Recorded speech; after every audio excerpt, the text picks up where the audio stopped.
Welcome, dear friend, to this peaceful journey we will share together.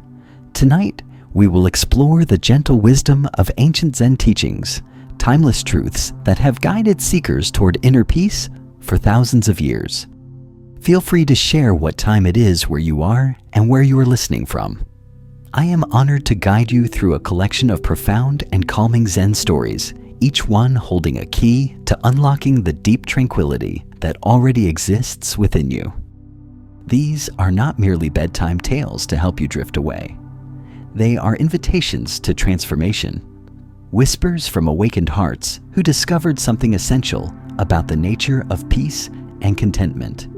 True serenity is not found by changing your circumstances, but by changing your relationship to whatever circumstances arise. The great teacher Thich Nhat Hanh once said, "Peace is every step. The shining red sun is my heart. Each flower smiles with me. How green, how fresh all grows, how cool the wind blows. Peace is every step. It turns the endless path to joy." Tonight, as these timeless stories unfold before you, you may notice a gentle transformation occurring within. The tensions of your day will begin to soften and release. The worries that seemed so urgent will fade into the background. You will be guided gently toward a natural state of profound relaxation and peaceful awareness. So allow yourself to settle completely now. Release the day behind you. Take a slow, deep breath in through your nose, and as you exhale fully, open your heart to receive the wisdom that has traveled across centuries to find you here in this very moment. Let us begin our journey together with a story about perspective and the way we create our own experience of reality. This is the tale of the two traveling monks. Two monks, Chen and Lin, had been walking for many days through the countryside, making their way from one monastery to another. Their journey had been long, and their feet were tired, but their spirits remained light as they practiced walking meditation with each step. The autumn air was crisp and clean, and golden leaves drifted down from the trees that lined their path. They had taken vows of simplicity and discipline, including a strict vow never to touch women, as was the custom of their particular monastic order. As they walked along a muddy road after recent rains, they came upon a beautiful young woman dressed in fine silk robes standing at the edge of a wide puddle. She was clearly distressed, looking down at the deep mud that blocked her path. Her delicate shoes and expensive clothing would be ruined if she attempted to cross, and she seemed uncertain about what to do. The water was too deep to step over, and the mud too thick to navigate gracefully. Without hesitation, the older monk Chen walked directly up to the woman, bowed politely, and said, "Please allow me to help you." Before she could respond, he lifted her gently in his arms and carried her across the muddy stretch, setting her down carefully on the other side where the ground was dry and firm. She thanked him with a grateful smile, bowed respectfully, and continued on her way. The two monks resumed their journey in silence. Lin, the younger monk, said nothing, but his mind was churning with troubled thoughts. His face grew tighter with each passing mile, his jaw clenched, and his breathing became shallow and agitated. The peaceful walking meditation he had maintained all morning was completely lost as his mind spun with judgmental thoughts. They walked for hours without speaking, through forests and across fields, past villages and over bridges. The silence between them grew heavier. The younger monk's agitation became more and more visible. His shoulders tensed, his steps became heavy and forceful rather than light and mindful, and occasionally he would shake his head as if arguing with himself internally. Finally, as the sun began to set and they approached the monastery where they would spend the night, Lin could no longer contain himself. "Brother Chen?" he burst out, his voice tight with accusation and barely controlled anger. "I must speak about what happened today. We are monks who have taken sacred vows. We are not permitted to touch women under any circumstances. Yet you not only touched that woman, you picked her up and carried her in your arms. How could you violate our vows so blatantly? How could you compromise your practice in such a way?" Chen turned to look at his companion with gentle, understanding eyes.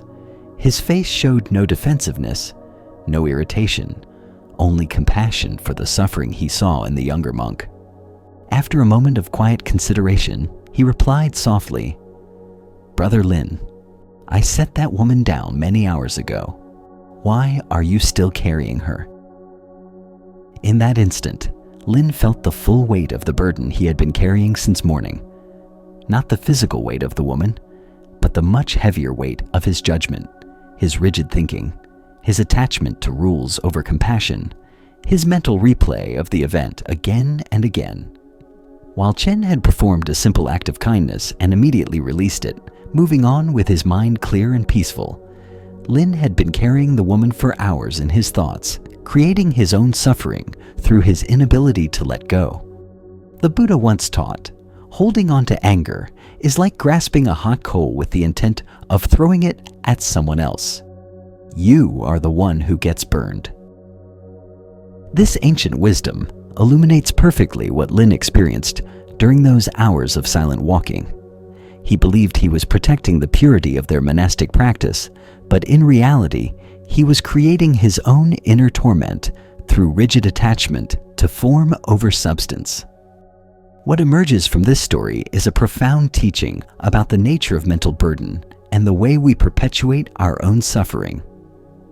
Why do we continue to carry experiences long after they have ended? Zen Buddhism reveals that the mind has a habit of replaying events, particularly those that trigger our sense of right and wrong, our judgments about how things should be. This mental replaying creates a kind of psychological weight that can be far heavier than any physical burden. Consider how often throughout your day you might be carrying things that have already ended. Perhaps a conversation from this morning that did not go as you hoped. Maybe a mistake you made last week that you continue to analyze and criticize yourself for. Or possibly a disappointment from months or even years ago that still occupies space in your awareness, coloring your present experience with the residue of past pain. Chen's response reveals the essence of Zen practice, the ability to be fully present for what is happening now and then release it completely when it passes. He saw a person in need, responded with appropriate compassion, and then let the entire event go without creating a story about it, without analyzing whether he had acted correctly, without carrying it forward into the next moment. Lin, on the other hand, demonstrates how we often approach life. We create rules and structures meant to protect us or guide us, and then we become so attached to those structures that we lose sight of their original purpose. The monastic vow against touching women was designed to support the monks in maintaining clear boundaries and avoiding the complications that romantic or sexual attraction might bring to their practice. But Chen understood the spirit of the vow rather than merely its letter. He saw that a brief compassionate act of service posed no threat to his practice or his commitments. Zen teacher Shunryu Suzuki wrote, "In the beginner's mind, there are many possibilities, but in the expert's mind, there are few." Lin had become an expert in the rules, which ironically made him less wise than if he had maintained a beginner's openness to the truth of each unique situation. His expertise in the forms of practice blinded him to the substance. The deeper teaching here invites us to examine our own relationship with rules, standards, and expectations. Where in your life might you be following the letter of some law or principle while missing its spirit? Where might your attachment to being right or proper or consistent create more suffering than the situations you are trying to navigate? In modern psychological terms, we might call what Lin experienced rumination, the tendency to replay events mentally, analyzing them from every angle, often with a critical or anxious tone. This rumination creates a kind of time travel where our consciousness is split between the present moment where our body exists and the past moment where our mind insists on dwelling. This split is exhausting and prevents us from being fully alive to what is actually happening now. The Buddha said, "Do not dwell in the past. Do not dream of the future. Concentrate the mind on the present moment." This is not merely good advice. It is all description of where peace actually exists. Peace is only available now in this moment, not in our mental replays of yesterday or our anxious rehearsals of tomorrow.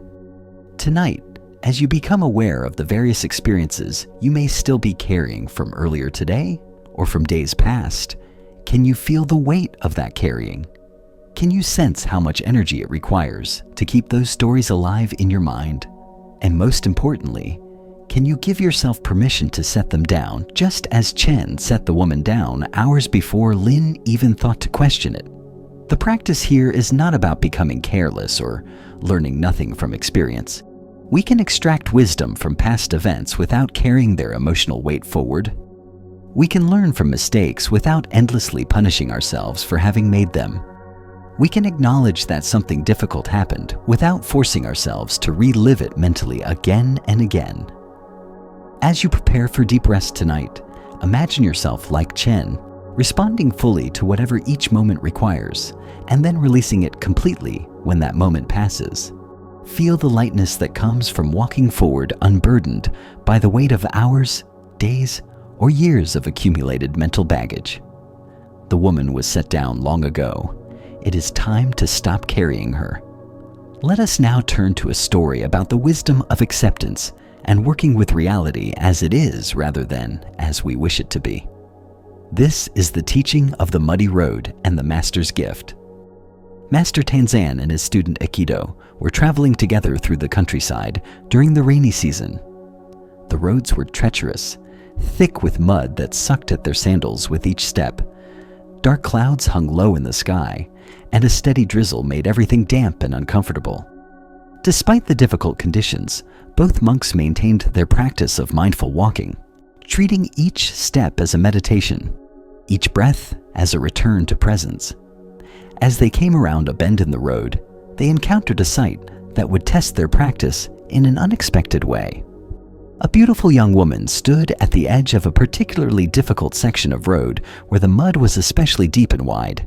She wore an exquisite silk kimono, its delicate fabric embroidered with cherry blossoms and golden threads. Clearly, she was on her way to some important occasion, perhaps a wedding or festival, and the prospect of ruining her expensive clothing by wading through the mud had left her stranded and distressed. She looked up as the monks approached, her eyes showing both hope and hesitation. It was not customary for young women to speak directly to monks, and she was uncertain about asking for help. Yet her situation left her with few options. She stood there silently, her elegant appearance in stark contrast to the rough, muddy road. Tanzan assessed the situation immediately. Without speaking, without any display of internal conflict or deliberation, he walked directly over to the young woman and simply said, "Come."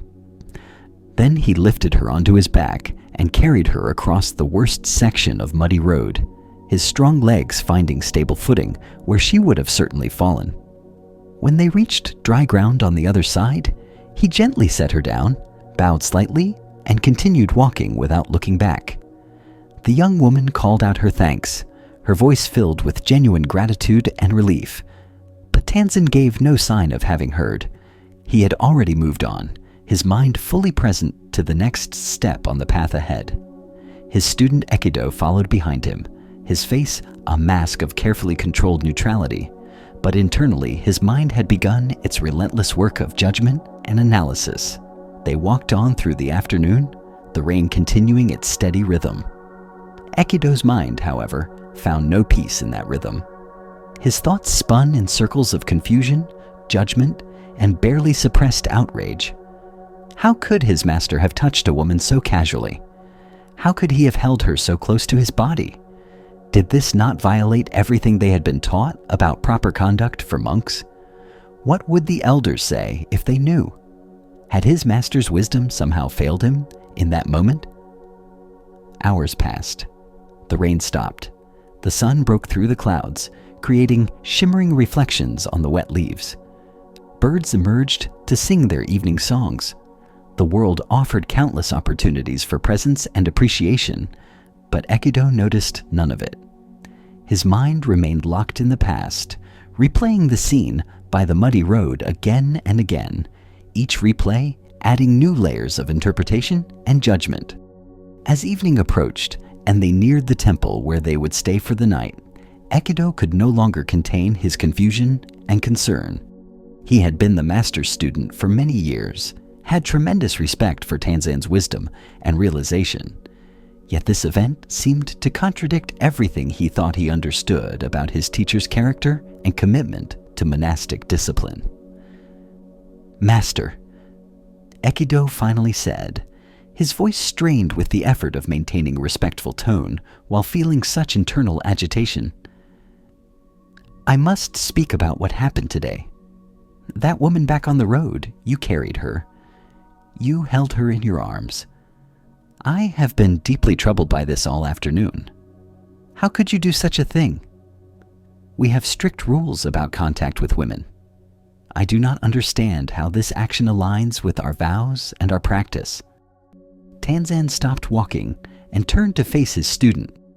His eyes held no trace of defensiveness or irritation, only a deep well of compassion for the suffering he recognized in Ekido's face. The master's expression suggested he had been expecting this conversation and had simply been waiting patiently for his student to be ready for the teaching it would offer.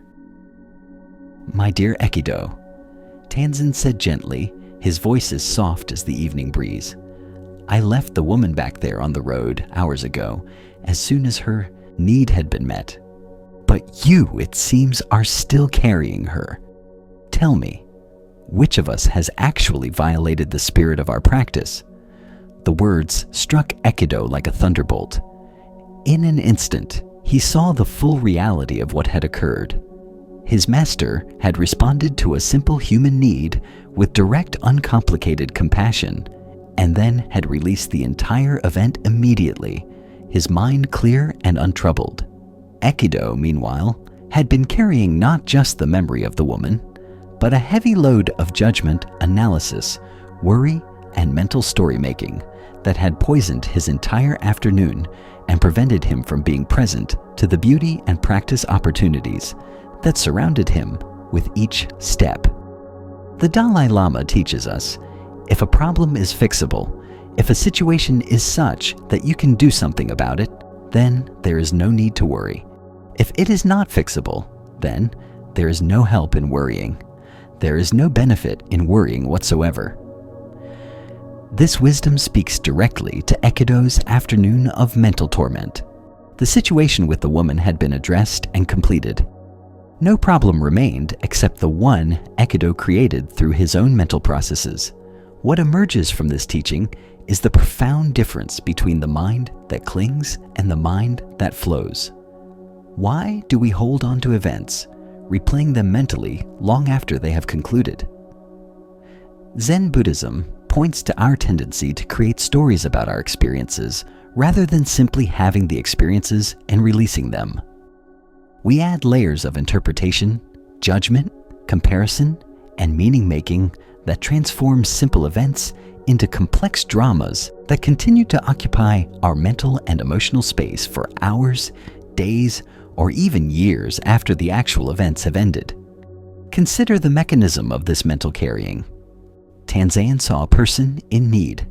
He assessed whether he could help without compromising anything essential. He offered help directly and efficiently. He released the event completely once it was finished. His mind never left the present moment for more than the few seconds required to make a compassionate decision. Ekido, on the other hand, saw the same event and immediately began creating a story about it. A story involving moral failure, rule violation, and a threat to the integrity of their practice. This story then required constant mental attention to maintain and elaborate, pulling his consciousness out of the present moment and into an imaginary world of judgment and worry. Zen Master Dogen wrote, "To study the Buddha way is to study the self. To study the self is to forget the self. To forget the self is to be actualized by myriad things." Tanzan had forgotten himself in the act of service. He was simply response to need without self-consciousness or concern for how his action might be perceived or judged. Ekido, trapped in self-consciousness and concern about proper conduct, could not forget himself even for a moment, and this inability to forget the self kept him trapped in suffering. The deeper teaching invites us to examine our own relationship with rules, principles, and social expectations. Rules serve an important function in creating order and protecting us from chaos, but they become obstacles when we elevate them above the very purposes they were meant to serve. The monastic rules about contact with women existed to support clarity of mind and purity of intention. Tanzan's brief act of service threatened neither, but Ekido's hours of mental agitation, judgment, and worry certainly did disturb his clarity of mind and purity of intention. This points to a profound paradox in spiritual practice. Sometimes the most spiritually mature action looks like breaking the rules. Sometimes true adherence to the spirit of a teaching requires flexibility with its form. The wisdom to know when form should be honored and when it should be transcended comes not from rigid adherence to external standards, but from deep connection with the essential purpose behind those standards. In practical terms, we might ask ourselves where in our lives we are carrying people, events, or situations that have already ended. That argument with your partner 3 days ago that you continue to rehearse in your mind, analyzing what you should have said differently. That professional setback from last month that you replay whenever you have a quiet moment, each replay deepening your sense of failure or resentment. That embarrassing moment from years ago that still makes you cringe when it surfaces in memory.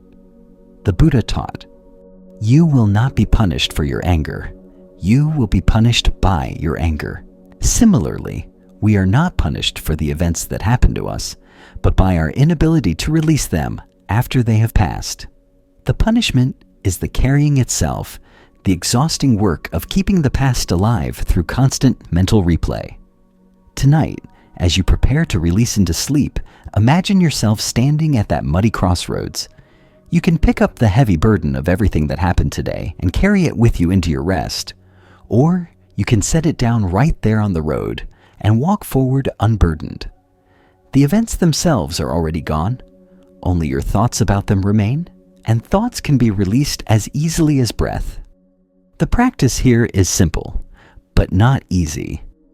When you notice yourself carrying something from the past, mentally replaying it, analyzing it, judging yourself or others in relation to it, pause and ask yourself the question Tanzan asked Ekido.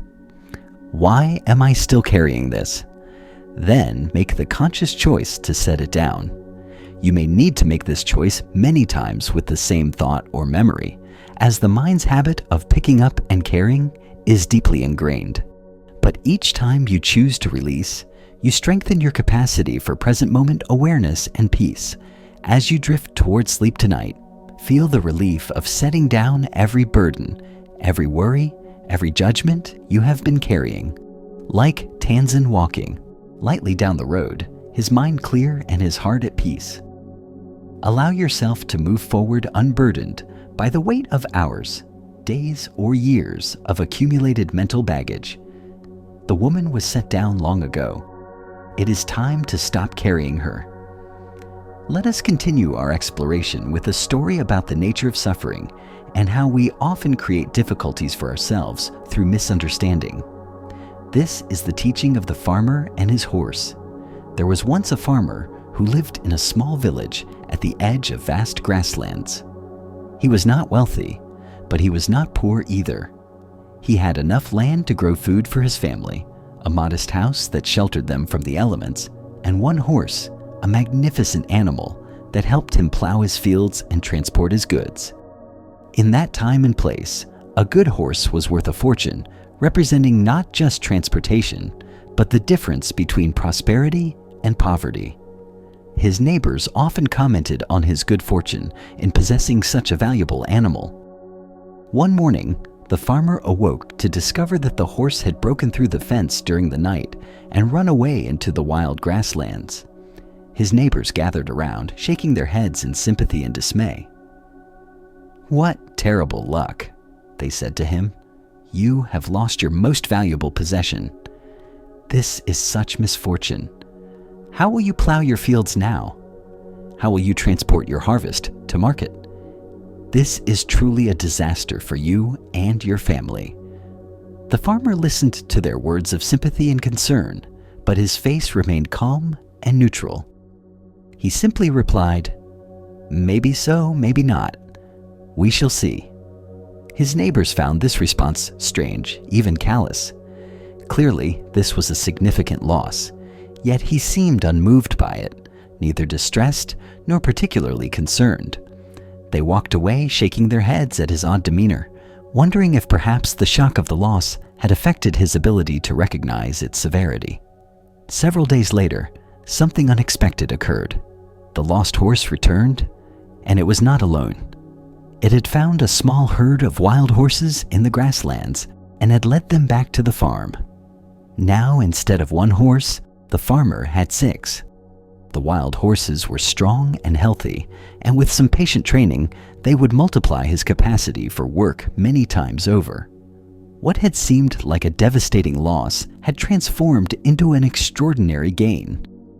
The neighbors rushed over again, this time with congratulations and excited voices. "What amazing luck!" they exclaimed. "Your loss has turned into incredible fortune. You are now the wealthiest man in the village. You have 5 more horses than before. This is wonderful news. You must be so happy." Again, the farmer listened calmly to their words, his expression unchanged. "Maybe so, maybe not.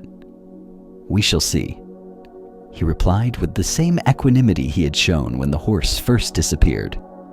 The neighbors exchanged glances, finding his response even stranger than before. Here was obvious good, fortune, yet he seemed neither excited nor particularly pleased. They could not understand his lack of enthusiasm for such a clear blessing. Some weeks later, the farmer's only son, a strong young man in the prime of his life, was working to tame one of the wild horses. The animal was powerful and spirited, not yet accustomed to human handling. During the training session, the horse bucked violently, and the son was thrown hard to the ground. The fall was severe, and when the farmer rushed to his son's side, he discovered that the young man's leg was badly broken. The village doctor was called, and he did what he could, but even with treatment, it was clear that the leg had been damaged seriously. The son would recover, but he would walk with a pronounced limp for the rest of his life, and the hard physical labor he had always done would now be much more difficult, if not impossible. Once again, the neighbors gathered at the farmer's house, this time with expressions of sorrow and concern. "What terrible misfortune," they said. "Your son has been seriously injured, perhaps crippled for life. The very horses that seemed like such good luck have now brought disaster to your family. This is truly heartbreaking. We are so sorry for your suffering." The farmer looked at his son, his face showing love and concern for the young man's pain. But when he turned to address his neighbors, his voice remained steady and his words unchanged. "Maybe so, maybe not. We shall see." By now, the neighbors had given up trying to understand the farmer's strange responses. They assumed his way of thinking was simply beyond their comprehension, and they returned to their own homes, talking among themselves about his peculiar philosophy. A few months passed, and the peace of the region was shattered when the country went to war with a neighboring kingdom.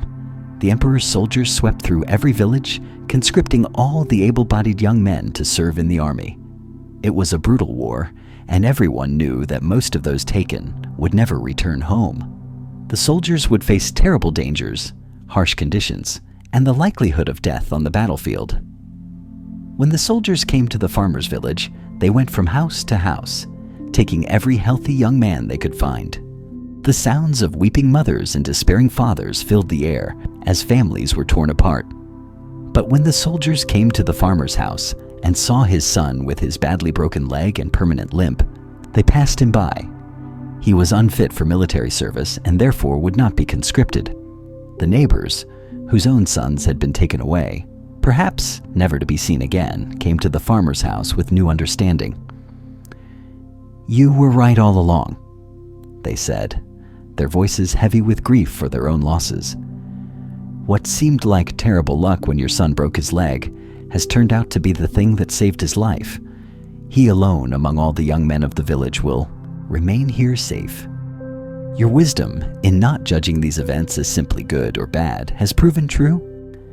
The farmer looked at his neighbors with deep compassion for their suffering, but his response remained consistent with everything he had said before. Maybe so, maybe not. We shall see. Lao Tzu, the ancient Taoist sage, taught, "The wise man knows that it is impossible to anticipate the future, and therefore he does not trouble himself with it." This wisdom speaks directly to the farmer's consistent response to every apparent change of fortune. He understood something profound that his neighbors had not yet grasped. We cannot know whether any event is ultimately fortunate or unfortunate, because we cannot see how the vast web of cause and effect will unfold from that event into an unknown future. What emerges from this teaching is a profound invitation to release our habit of constantly judging events as good or bad based on incomplete information and limited perspective. Why do we rush so quickly to label everything that happens as either blessing or curse? Zen Buddhism reveals that this habit of immediate judgment is rooted in the ego's desire to control reality through categorization and analysis. If we can quickly determine whether something is good or bad, we feel we have some understanding and therefore some control over our experience. But reality is far more complex than our simple categories can capture. What seems like disaster today may plant the seeds of tremendous opportunity tomorrow. What appears to be a blessing in this moment may create unforeseen complications later. The farmer's wisdom was not that he could predict the future, but that he understood the futility of trying to do so. He remained open to each moment as it unfolded, neither clinging to apparent good fortune nor despairing over apparent misfortune. Consider your own tendency to judge events immediately upon their occurrence. A job rejection that feels devastating might redirect you toward a better opportunity you never would have discovered otherwise. A relationship ending that breaks your heart might create space for you to develop self-knowledge and independence you desperately needed. A financial setback that causes stress might teach you valuable lessons about priorities and resilience that serve you for decades to come. Similarly, apparent blessings may carry hidden costs. The promotion you desperately wanted might burden you with the stress that damages your health. The relationship that seemed perfect might prevent you from important personal growth. The windfall of money might create complications you never anticipated. The Buddha taught, it is your resistance to what is that causes your suffering. The farmer in our story was not resistant to anything that occurred. He did not cling to the hope that the good times would last forever, nor did he despair that the difficult times would never end. He simply met each circumstance with presence and equanimity, trusting that reality would continue to unfold in ways his limited perspective could not predict or control. This teaching does not suggest we become passive or stop making efforts to improve our circumstances. The farmer did not neglect his son's injury or fail to respond appropriately to each situation. Rather, he engaged fully with whatever was present without adding the extra burden of judging whether the situation was ultimately fortunate or unfortunate for his life as a whole. In modern psychological terms, we might call the farmer's approach radical acceptance, combined with suspension of judgment. He accepted whatever was happening without the additional suffering that comes from wishing reality were different. And he suspended his judgment about whether events were ultimately good or bad, because he understood that such judgments are premature and often wrong, given our limited ability to see how the future will unfold from present circumstances. Zen master Thich Nhat Hanh wrote, "People usually consider walking on water, or in thin air, a miracle. But I think the real miracle is not to walk either on water or in thin air, but to walk on earth. Every day we are engaged in a miracle which we do not even recognize." The farmer recognized that each moment contains the entire mystery of existence, and that our labels of good and bad are like trying to catch the ocean in a teacup. Tonight, as you review the events of your day or reflect on recent circumstances in your life that you have labeled as fortunate or unfortunate, can you hold those judgments more lightly? Can you allow for the possibility that you do not yet know the full story of how these events will influence your life path? Can you meet whatever is present with the farmer's equanimity, his deep trust that reality is unfolding according to vast patterns of cause and effect that extend far beyond your ability to see or predict? The practice here is not to become indifferent to your experience, but to release the exhausting habit of constantly evaluating and judging everything that happens. You can feel your feelings fully, whether joy or sorrow, without adding the extra layer of interpretation about whether what you are experiencing is ultimately good or bad for you. You can respond wisely and appropriately to whatever arises without needing to know whether this moment is a blessing or a curse in the larger context of your life journey. As you prepare for sleep, imagine yourself as the farmer, meeting each breath with presence and equanimity, neither clinging to the pleasant sensations nor resisting the uncomfortable ones, simply allowing your experience to be exactly as it is in this moment. Maybe this breath is fortunate, maybe not. We shall see. What matters is not the judgment, but the presence, not the interpretation, but the direct experience of being alive right now. Let us now explore a teaching about the nature of mind and the stories we create about reality. This is the tale of the two monks and the flag. Two monks stood in the monastery courtyard on a breezy afternoon, watching a flag flutter and snap in the wind. The flag was mounted on a tall pole near the main meditation hall, its bright colors dancing against the blue sky. It was a beautiful sight, the kind of simple pleasure that draws the eye and invites contemplation.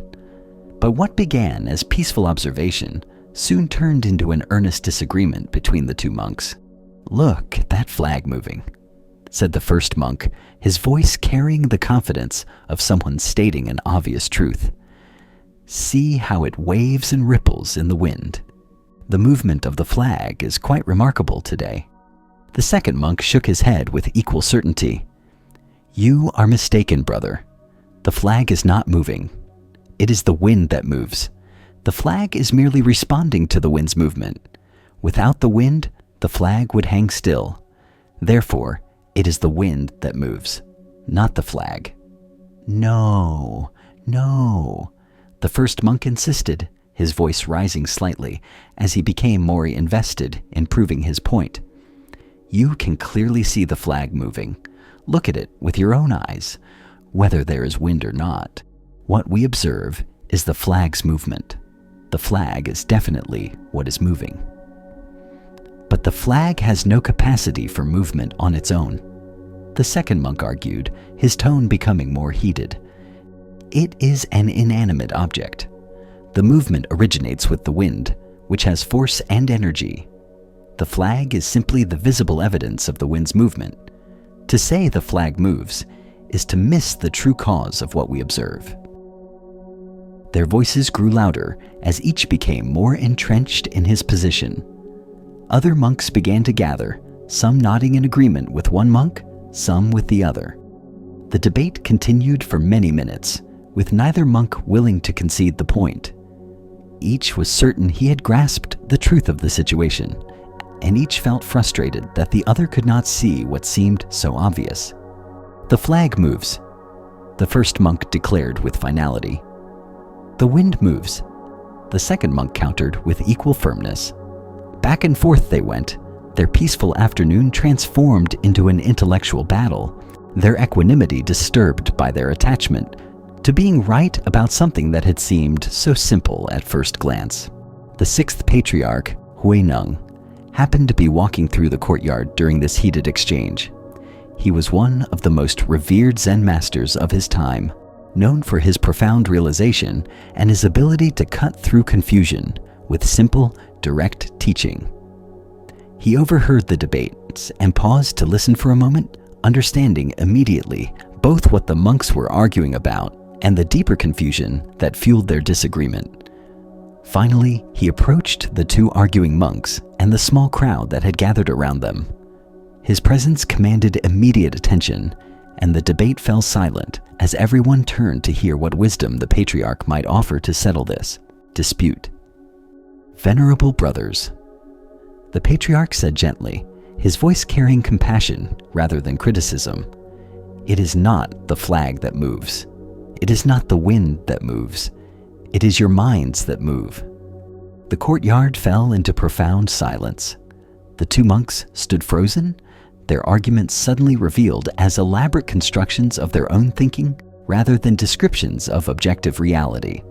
The crowd of onlookers felt the words penetrate their own consciousness, recognizing how often they too became lost in similar mental battles about the nature of things. The patriarch continued, "You are both trying to pin down reality with concepts and words, trying to capture in fixed ideas something that is actually fluid and alive. The movement you see involves flag and wind, and your seeing and your consciousness and countless other factors all arising together in this moment. To say definitively that one thing moves while another does not is to miss the wholeness of what is actually happening. Your argument is not about reality, but about concepts, not about what is, but about how you think about what is." He paused, letting his words settle into the hearts of those listening. When you argue about whether the flag moves or the wind moves, your minds are moving, creating stories and positions, generating heat and conflict where there need be none. The movement of your minds away from simple presence is the only problem here. Return to just seeing, just being present with this moment, and the question dissolves on its own. The Buddha taught, "We are what we think. All that we are arises with our thoughts. With our thoughts, we make the world." The patriarch's teaching reveals how constantly we are creating our experience through the movement of mind, through the stories and interpretations and arguments we generate about reality. What emerges from this story is the profound recognition that most of our suffering comes not from reality itself, but from our mental relationship with reality. Why do we create such elaborate arguments and positions about things that are simply happening?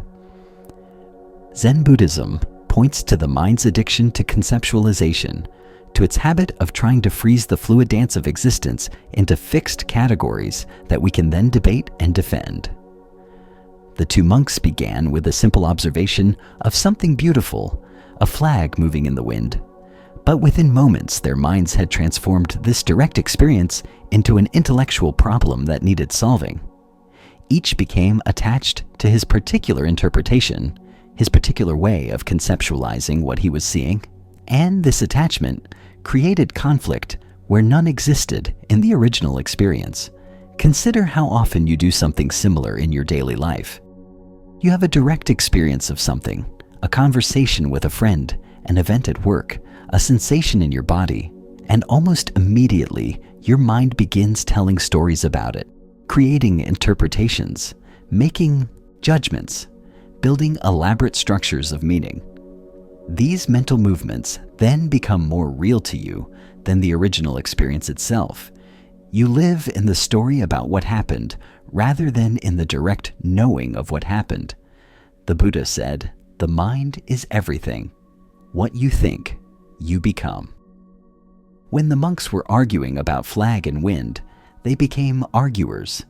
Their inner peace disrupted, their connection with each other strained, their ability to simply enjoy a beautiful afternoon compromised.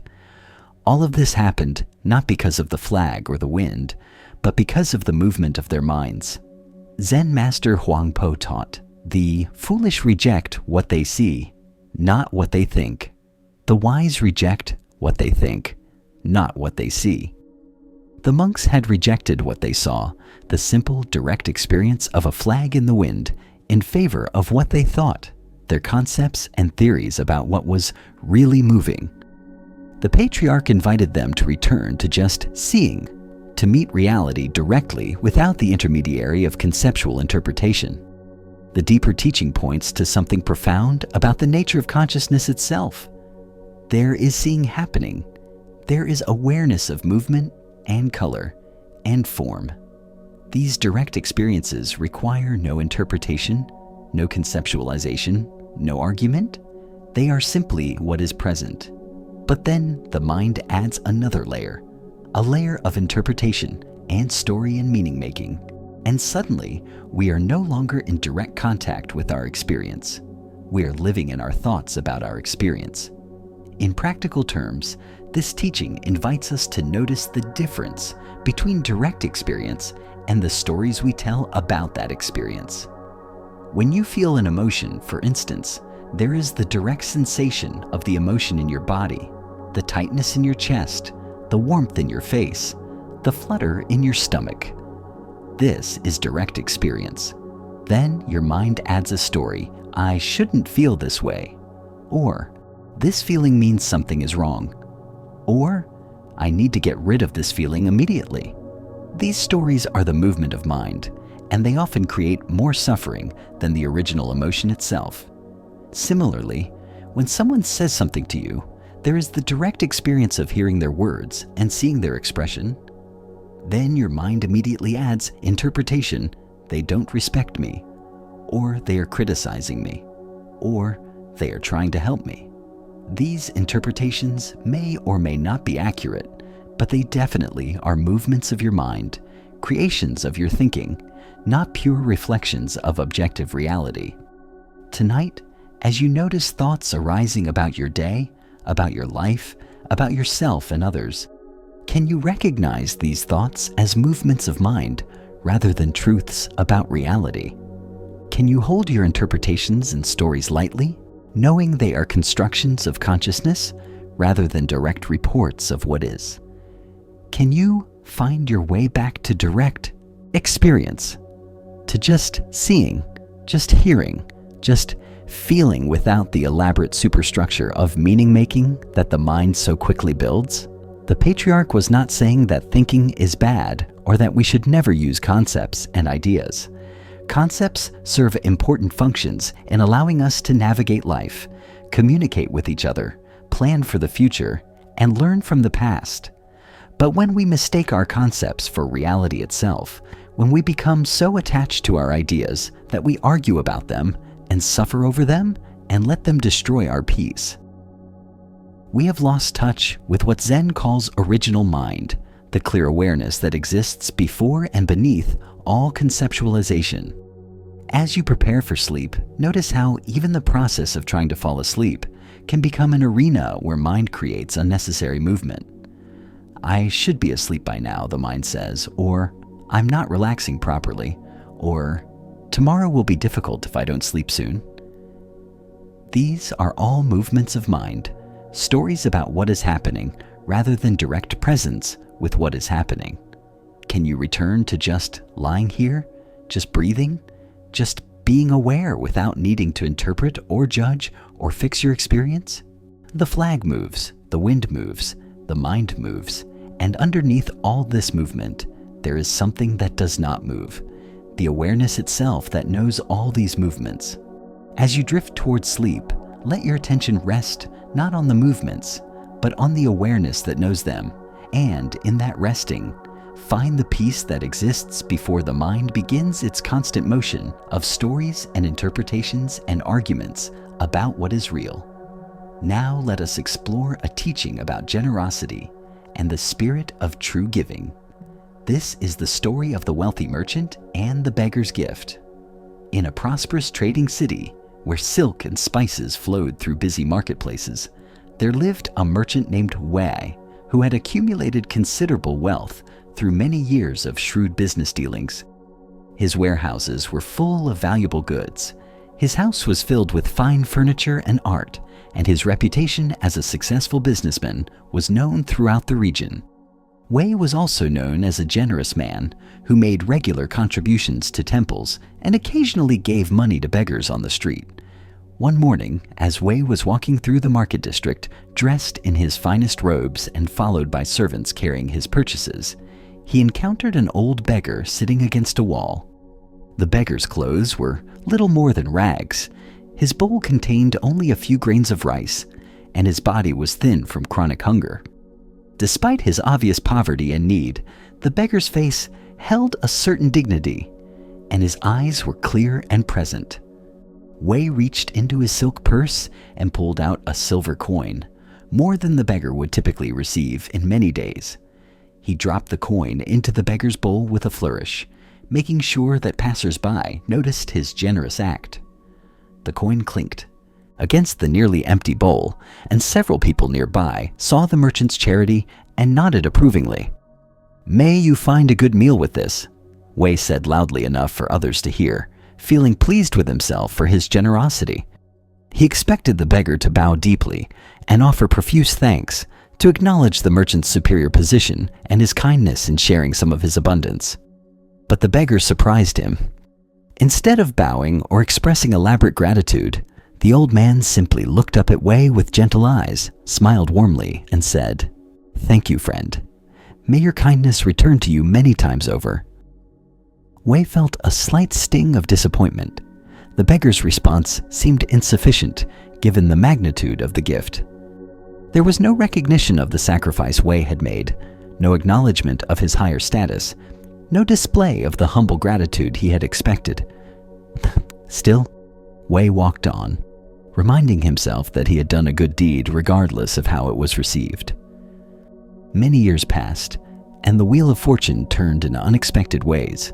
Wei's trading business suffered a series of devastating setbacks. Several of his ships were lost in storms. A warehouse fire destroyed much of his inventory. Dishonest partners cheated him in business deals. Slowly but steadily, his wealth evaporated. Eventually, Wei found himself in the same situation as that beggar he had encountered years before. He lost his house, his possessions, and his position in society. With nowhere else to turn, he began begging on the streets, sitting in the same market district where he had once walked proudly as a prosperous merchant. One afternoon, as Wei sat against a wall with his own begging bowl containing just a few coins, he saw a familiar figure approaching. It was the old beggar, but he no longer looked quite so old or so poor. His clothes, while still simple, were clean and well mended. He walked with steady energy, and though he was clearly not wealthy, he appeared to be getting by adequately, perhaps doing some kind of simple work that provided for his basic needs. The former beggar recognized Wei immediately, though Wei's once fine robes were now rags, and his once proud face was marked by hardship. Without hesitation, the man approached Wei's spot on the street, reached into his pocket, and pulled out several coins. They were not silver like the coin Wei had once given, just copper coins of small value, but they represented a significant portion of what the man had. As he dropped the coins into Wei's bowl, the former beggar said with genuine warmth, "We meet again, friend. I remember your kindness to me many years ago. The universe has interesting ways of creating circles in our lives. I hope these coins help you find a meal today." Wei looked up at the man, tears beginning to form in his eyes as he recognized who was offering him charity. He expected to feel humiliation at having fallen so far, expected the encounter to wound his pride, but instead, what he felt was a profound lesson being taught through direct experience. "Thank you," Wei said, his voice breaking slightly. "Your gift means more to me than mine meant to you, doesn't it? When I gave you that silver coin, it was such a small fraction of my wealth that I barely noticed its absence. But these copper coins you give me now represent a true sacrifice for you, a genuine sharing of what little you have." The former beggar smiled and sat down beside Wei.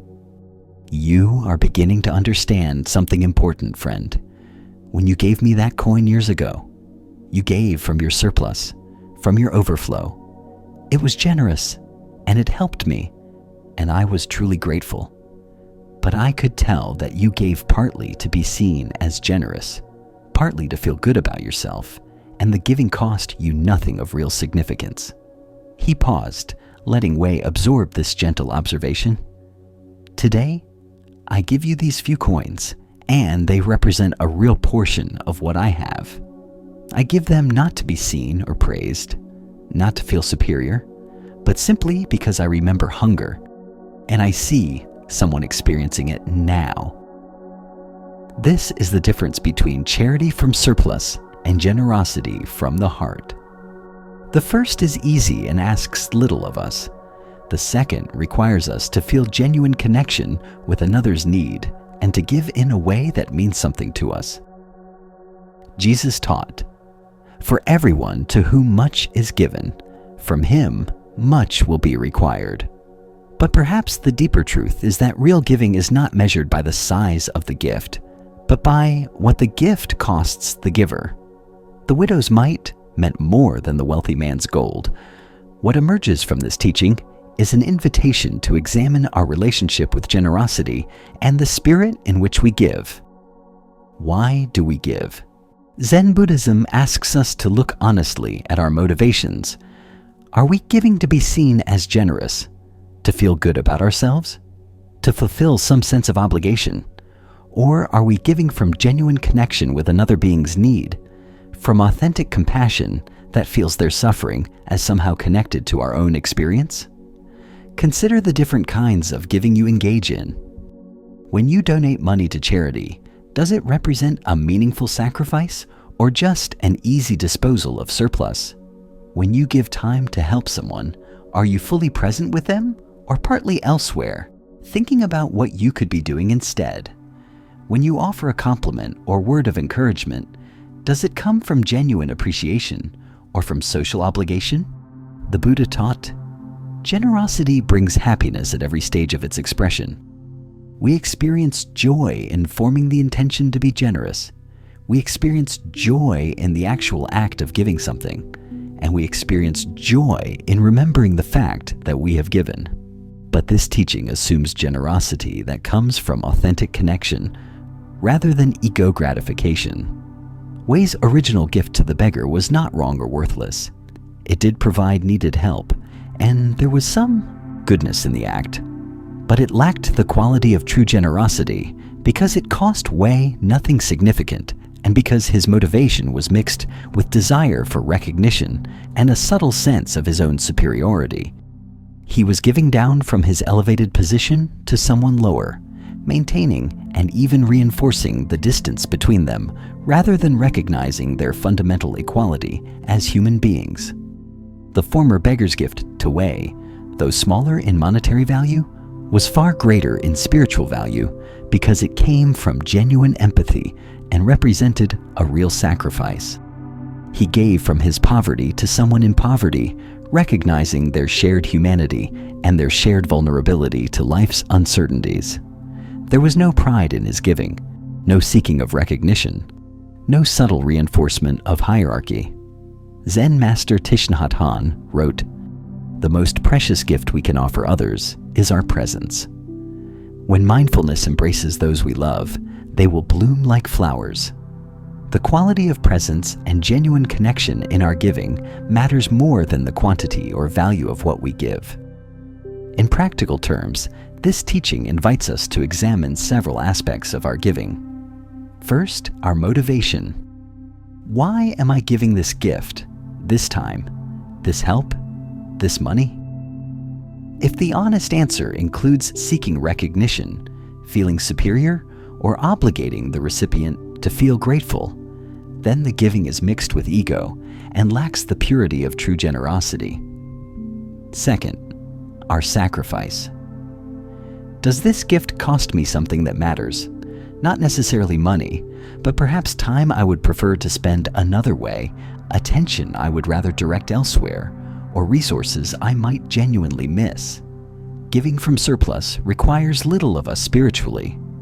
Giving in a way that stretches us, that asks us to feel our interconnection with others, even when it is not comfortable or convenient, develops our capacity for genuine compassion. Third, our attitude. Do I give with a sense of superiority, looking down on the recipient as someone lesser who needs my help? Or do I give with recognition that circumstances could easily be reversed, that we are fundamentally equal, that today I happen to have what they need, but tomorrow the situation might be different? Tonight, as you reflect on the various ways you give and receive in your life, can you identify where your giving might be more from ego than from heart? Can you imagine what it might feel like to give in a way that recognizes genuine connection with another's experience, that sees their need as not fundamentally different from needs you have experienced or might experience in the future? The teaching here is not that we should only give when it hurts, or that giving from surplus is wrong.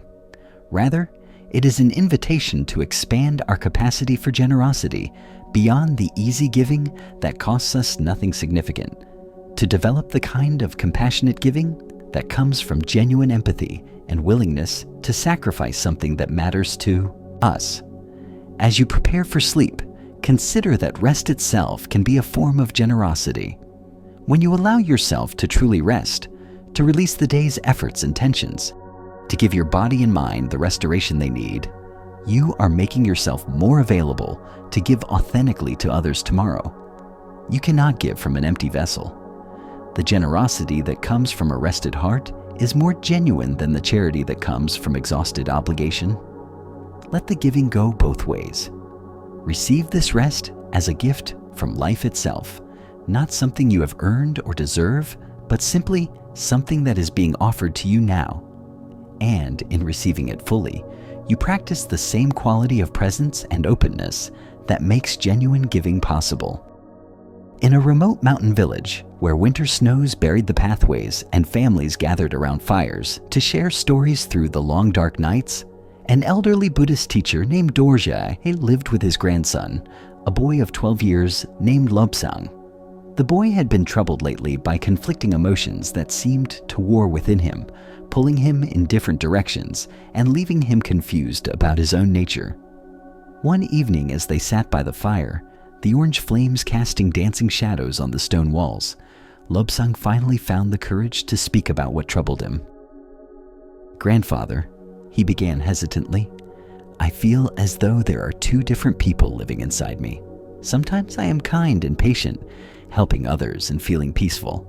But other times I am angry and selfish, wanting to hurt those who have hurt me and caring only for myself.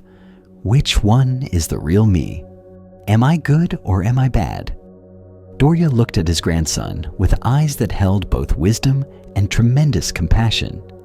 He poked at the fire, sending sparks spiraling upward, and considered his response carefully. "What you describe," he said finally, "is something every human being experiences. It is not a sign of failure or confusion, but simply the nature of consciousness itself." The old teacher settled back in his chair. "Let me tell you about the two wolves. Inside each of us, there are two wolves constantly present. One wolf represents love, compassion, kindness, patience, generosity, truth, and peace. This wolf wants to help others, to live in harmony, to create beauty and reduce suffering in the world. The other wolf represents hatred, anger, selfishness, violence, jealousy, lies, and discord. This wolf wants to dominate, to take revenge, to serve only itself regardless of harm caused to others." Lobsang listened intently, the firelight reflected in his wide eyes. "These two wolves are always present, always ready to influence our choices. They are not good and bad selves, but tendencies within consciousness, potentials that exist in every human heart." The boy thought about this for a moment, then asked the question that seemed most important. "But grandfather, if both wolves live inside me, which one will win? Which one will determine who I become?" Dorje smiled, the wrinkles around his eyes deepening with affection for his grandson's sincere seeking. "That, my dear boy, depends entirely on which one you feed." Lobsang looked puzzled. "What do you mean, which one I feed?" "Every choice you make, every action you take, every thought you allow to grow in your mind. These are all ways of feeding one wolf or the other. When you choose to speak kindly, even when you feel angry, you feed the wolf of compassion. When you choose to help someone, even when it is inconvenient, you feed the wolf of generosity. When you tell the truth, even when a lie would benefit you, you feed the wolf of integrity. And the other wolf? Lobsang asked quietly. When you indulge in resentment, rehearsing your grievances, and nursing your anger, you feed the wolf of hatred. When you act on selfish impulses without considering others, you feed the wolf of greed. When you speak words meant to wound or diminish another, you feed the wolf of cruelty. The boy stared into the fire, watching the flames consume the wood. So, the wolf that becomes strongest is the one I feed most often? Exactly, Dorji confirmed. And here is what most people do not understand. You cannot kill either wolf. Both will always be present. The wolf of hatred and selfishness does not disappear just because you have practiced compassion for many years. The wolf of love and kindness does not vanish just because you have acted cruelly. They both remain, waiting to see which one you will strengthen through your choices. But does this not mean I will always be in conflict? Lobsang asked, a note of despair entering his voice. Will I spend my whole life fighting this internal war? This is where the teaching deepens, Dorja said gently. When you understand that you are not either wolf, but rather the one who chooses which to feed, you find a freedom that transcends the conflict. You are the awareness that witnesses both tendencies. You are the consciousness that decides, moment by moment, which potential to actualize through your choices. The old teacher leaned forward, his voice taking on greater intensity. The practice is not to deny that the wolf of anger exists. When someone harms you, that wolf will growl. The practice is to recognize the growl, to acknowledge its presence, but to choose not to feed it with rumination and revenge fantasies. Instead, you can feed the other wolf by choosing understanding, forgiveness, or at least the willingness to let go and move on. So I do not have to feel guilty when the angry wolf appears? Lobsang asked, relief evident in his voice. Not at all, Dorja assured him. Feeling the anger arise is simply being human. What matters is what you do next. Do you feed that anger with attention and action? Or do you acknowledge it and then choose a wiser response? This is where your power lies, not in preventing difficult emotions from arising, but in choosing how to relate to them once they appear. The Buddha taught that we are what we think, having become what we thought. This ancient wisdom illuminates how our repeated mental patterns and choices literally shape the person we become. Why do we sometimes feel helpless against our own negative tendencies, as if they have a power we cannot resist? Buddhist psychology teaches that we have created strong habitual patterns through years of feeding certain mental and emotional states. If you have spent years feeding the wolf of anger, that wolf has become very strong, and its growl will be loud and demanding. But this does not mean you are trapped forever in that pattern. Consider your own inner landscape. Which wolves have you been feeding most consistently? When someone criticizes you, do you immediately feed the wolf of defensiveness and resentment by creating elaborate justifications and counterattacks in your mind? When you see someone who has more than you, do you feed the wolf of envy by focusing on your own lack and their unfair advantage? When you make a mistake, do you feed the wolf of self-hatred by rehearsing all your failures and inadequacies?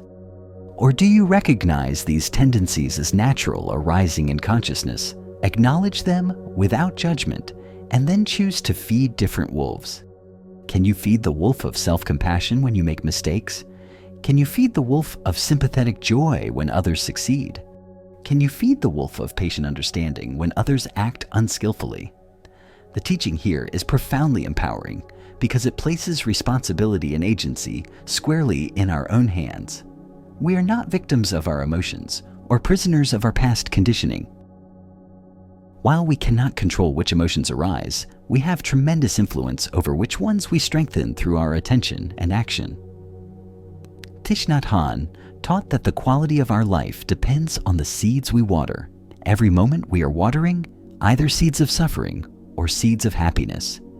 Every thought we dwell on, every emotion we indulge, every action we take, these are all ways of watering particular seeds, making them stronger and more likely to manifest in the future. Look deeply at your daily choices, in the small moments when no one is watching. Which wolf do you feed when you are alone with your thoughts? Do you rehearse grievances or cultivate gratitude?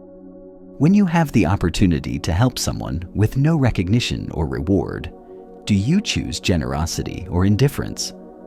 When someone who hurt you suffers misfortune, do you feel secret satisfaction or genuine compassion? Tonight, as you review the day that has passed, can you notice which wolves you fed through your choices? Can you do this without harsh self-judgment, but with honest recognition?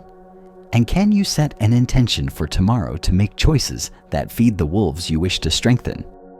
As the Buddha taught, your worst enemy cannot harm you as much as your own unguarded thoughts. But once mastered, your thoughts become your greatest ally. The wolves within are neither enemies to be destroyed nor friends to be trusted blindly. They are potentials to be recognized and wisely managed through conscious choice.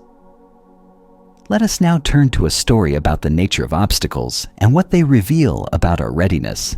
This is the tale of the blocked mountain path. In a region where steep mountains created natural barriers between villages and travelers had to navigate narrow passes to move from one valley to another, there lived a young monk named Karma, who had been assigned to carry important Dharma teachings from his monastery to another temple 3 days' journey away. The texts he carried were precious, rare commentaries that the receiving monastery desperately needed for their studies.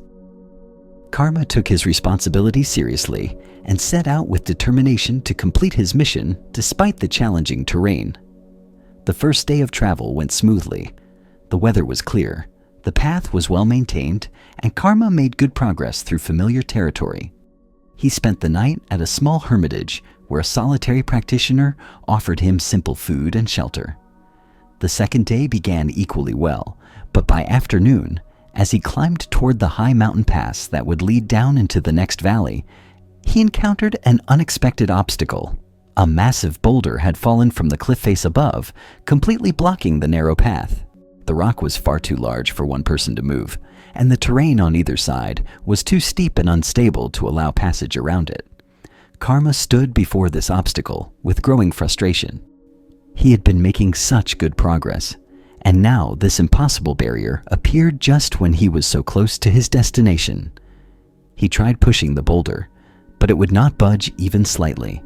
He tried finding handholds to climb over it, but the surface was too smooth and the height too great. He examined both sides of the path, but the drops were sheer and dangerous. After an hour of fruitless effort, exhausted and discouraged, Karma sat down beside the trail to consider his options. As he rested, an elderly woodcutter appeared, coming from the opposite direction. The old man carried a heavy load of firewood on his back, but moved with the easy efficiency of someone who had walked these mountains for decades. He paused when he saw Karma sitting dejectedly beside the boulder. "Greetings, young monk," the woodcutter said kindly. "You look troubled. What brings you to sit here when the afternoon is still young, and you have journey to complete?" Karma gestured toward the boulder with frustration. "I am carrying important teachings to a monastery in the next valley, but this obstacle blocks my path. I have tried everything I can think of to get past it, but nothing works. I suppose I will have to turn back and find another route, which will add several days to my journey." The old woodcutter set down his load and approached the boulder, examining it thoughtfully. He walked around it slowly, ran his weathered hands over its surface, and studied the terrain carefully. Then he turned to Karma with a gentle smile.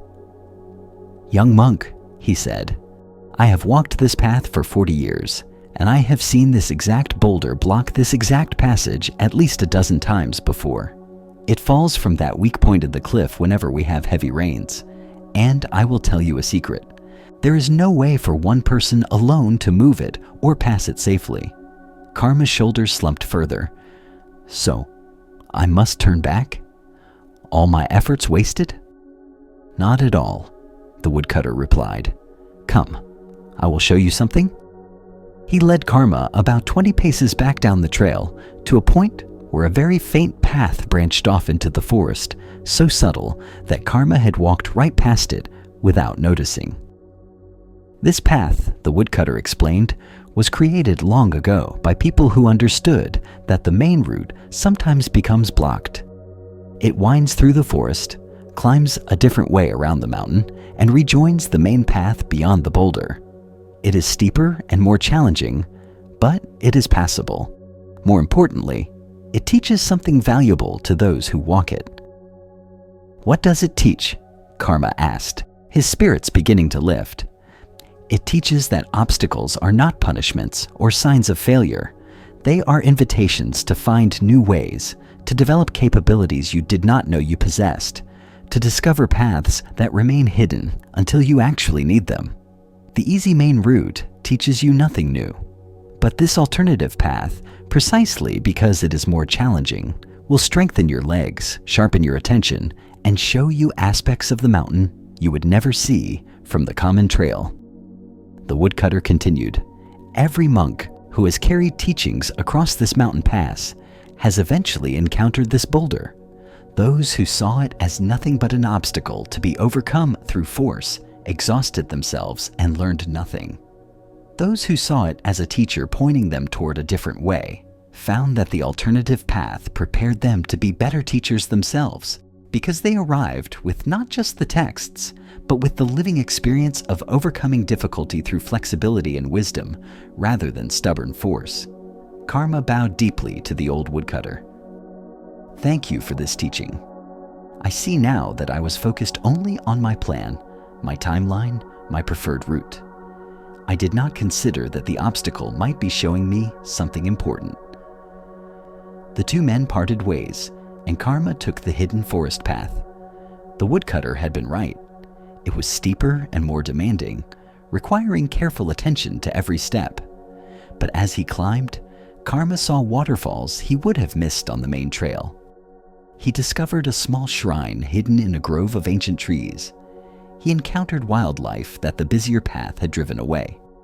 And he arrived at the monastery a day later than planned, but with stories and insights that enriched his delivery of the Dharma texts far beyond what his simple, obstacle-free journey would have provided. The Buddha taught that there is no path to happiness.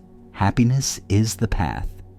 This ancient wisdom reminds us that how we travel matters more than arriving quickly or easily. Why do we treat obstacles as enemies rather than teachers? Buddhist psychology explains that we become attached to our plans, our timelines, our preferred ways of accomplishing things. When reality does not conform to our expectations, we suffer not because of the obstacle itself, but because of our rigid attachment to how we believe things should unfold. Consider how you typically respond to obstacles in your own life. When your carefully laid plans are disrupted, do you respond with flexibility and curiosity, or with frustration and resistance? When a relationship challenge arises, do you see it as an opportunity to develop greater communication and understanding? Or as an annoying impediment to smooth sailing? When a health issue appears, do you view it as an invitation to develop patience and self-care, or as an unwelcome intrusion into your preferred life? The teaching here is not that obstacles are pleasant or that we should seek out difficulties unnecessarily. Rather, it points toward a fundamental shift in perspective. Obstacles are not separate from the path. They are the path. The difficulties we encounter are not interruptions to our spiritual development. They are the very means through which that development occurs. Pema Chodron taught that the most difficult times for many of us are the ones we give ourselves. We create suffering through our resistance to what is actually happening. When we stop fighting reality and instead work skillfully with whatever arises, we discover that every situation contains teaching and opportunity for growth. Look deeply at a current obstacle in your life. Perhaps it is a challenging relationship, a health limitation, a financial difficulty, or a professional setback? What if this obstacle is not a problem to be solved as quickly as possible, but a teacher offering you exactly what you need for your development? What hidden path might it be pointing you toward? What capabilities might you develop that you would never discover if everything went smoothly according to your preferred plan? Tonight, as you reflect on the obstacles you have encountered and those that may lie ahead, can you experiment with meeting them differently? Can you bring curiosity instead of resistance, flexibility instead of rigidity, trust instead of fear? As the Buddha taught, in the confrontation between the stream and the rock, the stream always wins, not through strength, but through persistence and flexibility. Water does not fight the obstacles it encounters. It finds a way around, over, or through them, using their very presence to create new channels and pathways. Let us continue our journey with a story about the power of presence and the gift of true listening. This is the tale of the silent healer. In a bustling town where merchants hawked their wares and noise filled the streets from dawn until long after dark, there lived a Buddhist nun named Mingju, who had developed an unusual reputation. People said she could heal emotional suffering without medicine, without elaborate rituals, without even offering advice or teachings. Those who came to her in distress would leave feeling lighter and more peaceful, yet many could not explain exactly what she had done to help them. One day, a wealthy nobleman's wife came to see Mingju, her face drawn with anxiety and her eyes red from weeping. The woman's name was Lian, and she had been suffering from severe anxiety and sadness for many months. She had consulted physicians who gave her herbs. She had visited other religious teachers who offered prayers and blessings. She had tried every remedy her friends suggested, but nothing seemed to touch the deep well of pain she carried. Mingju welcomed Lian into her simple room and invited her to sit on a plain cushion across from her. The nun did not immediately ask what was wrong or offer any opening for conversation. She simply sat quietly, her posture relaxed but attentive, her eyes soft but present, her whole being oriented toward receptive listening. After a few moments of silence, Lian began to speak. At first, her words tumbled out in a rushed stream, describing her symptoms and all the unsuccessful treatments she had tried. But gradually, as she noticed that Mingju was truly listening without interrupting, without already forming responses, without judging or analyzing, something shifted in the quality of Lian's sharing. She began to speak more slowly, going deeper into her actual experience rather than just describing surface symptoms. She talked about the loss of her mother 3 years earlier and how she had never properly grieved because she had been too busy caring for her father and managing family obligations. She spoke about the loneliness she felt in her marriage to a man who was kind but emotionally distant. She described childhood wounds that still ached despite the decades that had passed. Mingju said nothing. She simply continued to listen with her whole being, creating a space of such complete acceptance and presence that Lian felt safe to go deeper into her pain than she had ever been able to go before. The nun's face showed compassion without pity, understanding without the need to fix or change anything. Her silence was not empty or passive, but full and active, a dynamic receptivity that allowed Lian's truth to emerge and be witnessed. As Lian spoke, something remarkable began to happen.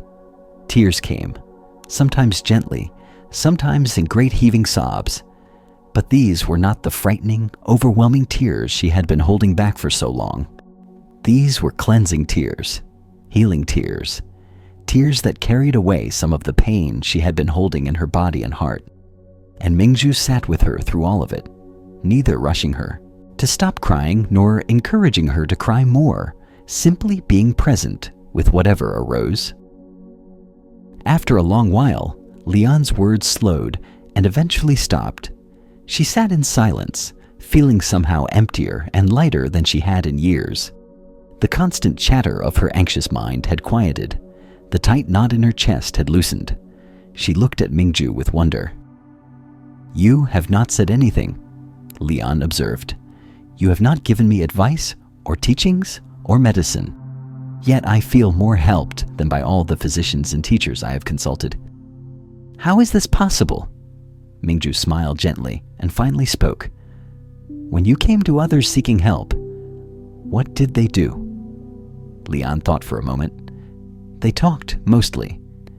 They told me what I should do, what I should think, what I should believe. They offered their wisdom and their solutions. And did their words touch your pain?" Mingju asked softly. "No," Leon admitted. "Their words were kind and well-intentioned, but they felt like stones placed on top of the pain, adding weight rather than relieving it. I left each encounter feeling more alone because no one seemed to truly hear what I was carrying. This is because healing of the heart does not come from being given answers or solutions," Mingju explained. "It comes from being truly seen and heard without judgment. When I listened to you, I was not listening for what to say in response or how to fix your problems. I was listening to understand your experience, to witness your pain, to create a space where your own inner wisdom could emerge." The nun continued, "You already knew what you needed to feel and to understand, but you could not access that knowing while everyone around you was filling the space with their ideas and solutions. Sometimes the greatest gift we can offer another being is the rare and precious gift of our complete, non-judgmental presence." In that space of true listening, healing happens naturally, not because we do something to fix the other person, but because they finally have room to access their own inner resources. Leon bowed deeply. "I have learned something profound today. I came seeking to be healed, and I was. But even more valuable, I have learned how to be present with others in a way I never understood before. The Buddha taught that if we could see the miracle of a single flower clearly, our whole life would change. This ancient wisdom points toward the transformative power of complete presence and attention. Why do we find it so difficult to simply be present with another person's pain without trying to fix, advise, or change them? Buddhist psychology reveals that we are uncomfortable with suffering, both our own and others. When we encounter someone in pain, we often rush to solve their problem, not primarily to help them, but to relieve our own discomfort at witnessing their distress. We offer advice to feel useful, to maintain our self-image as helpful people, to avoid the vulnerability of simply being present with what is. Consider your own patterns in relationships. When a friend comes to you with a problem, do you immediately jump to offering solutions, sharing similar experiences from your own life, or offering reassurance that everything will be fine? While these responses come from good intentions, they often have the effect of shutting down the other person's process rather than supporting it. They subtly communicate that you are not comfortable simply being with their experience as it is. True healing presence, the kind Mingju offered, requires us to set aside our need to be helpful in conventional ways. It asks us to trust that the other person has their own inner wisdom and capacity for healing. It invites us to simply show up fully, to listen deeply without agenda, and to create space for whatever needs to emerge. This does not mean we never offer advice or practical help. Sometimes that is exactly what is needed and requested. But it means we start from a foundation of deep listening and presence, rather than rushing immediately to fix mode. It means we are comfortable with silence, with sitting alongside pain without needing to make it go away, with trusting that sometimes the most powerful healing happens when we stop trying to do something and simply be someone who witnesses and accepts.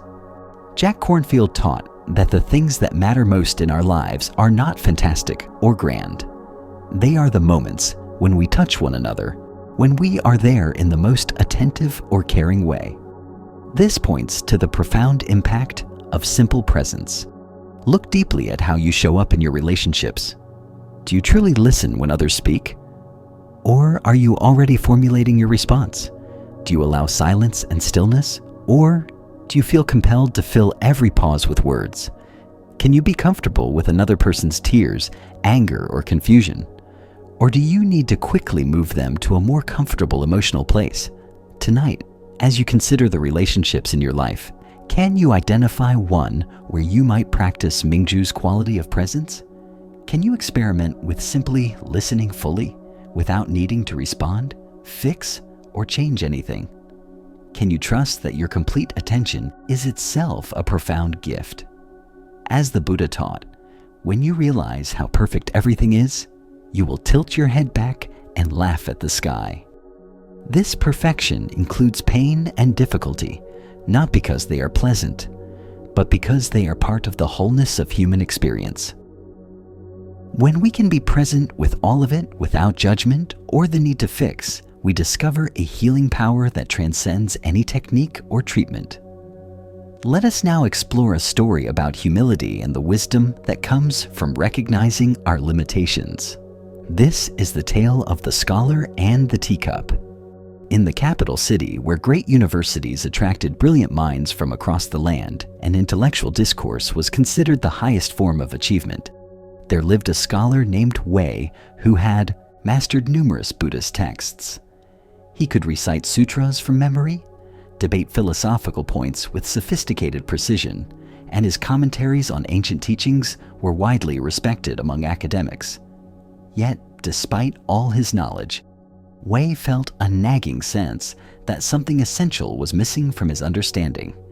He had heard of a Zen master named Jiang, who lived in modest quarters on the outskirts of the city. This teacher was known not for scholarly publications or impressive credentials, but for the depth of his realization and his ability to transmit direct understanding to sincere students. Wei decided that visiting this master would be a good opportunity to display his own knowledge and perhaps gain some final polish to his already considerable understanding. Wei arrived at Master Jiang's simple dwelling dressed in his finest scholarly robes, carrying several of his published works to demonstrate his credentials. He was received courteously and invited to sit across from the master in a plain room furnished with nothing but 2 cushions and a low table. A simple tea set sat on the table, the ceramic cups and pot showing the beauty of handcrafted simplicity. Master Jiang began to prepare tea with slow, deliberate movements, his attention completely absorbed in each gesture. Wei, eager to demonstrate his understanding, immediately launched into an explanation of his studies. "Venerable Master," he began, his voice carrying the confidence of one accustomed to academic respect. "I have spent 15 years studying the Dharma. I have read and memorized the Lotus Sutra, the Heart Sutra, the Diamond Sutra, and all the major commentaries. I can explain the concept of emptiness from 12 different philosophical perspectives. I understand the subtle distinctions between various schools of Buddhist thought. I have written extensively on the nature of consciousness and the path to enlightenment." As Wei spoke, Master Jiang continued his tea preparation, seemingly absorbed in the simple act of heating water and warming the pot. He gave no indication of being impressed or even particularly interested in Wei's credentials. This lack of response only made Wei speak more urgently, listing more accomplishments, explaining more complex concepts, demonstrating the breadth and depth of his knowledge. Finally, the water reached the perfect temperature. Master Jiang placed tea leaves in the pot and poured the hot water over them. As the tea steeped, Wei continued talking, now explaining his theory about the relationship between meditation practice and intellectual understanding, a thesis he was quite proud of and that had been well received in academic circles. Master Jiang lifted the teapot and began to pour tea into Wei's cup. But he did not stop pouring when the cup was full. The tea reached the rim and began to overflow, spilling onto the table and dripping onto the floor. Still, the master continued pouring, his face serene, as if nothing unusual was happening. Wei stopped talking mid-sentence, staring in confusion at the overflowing cup. "Master," he exclaimed, "the cup is full. No more tea can go in. You are wasting the tea by continuing to pour." Master Jiang finally stopped pouring and set down the pot. He looked directly at Wei for the first time since the scholar had begun his lengthy discourse. "Like this cup," he said quietly. "You are so full of your own knowledge, opinions, and ideas that there is no room for anything new to enter.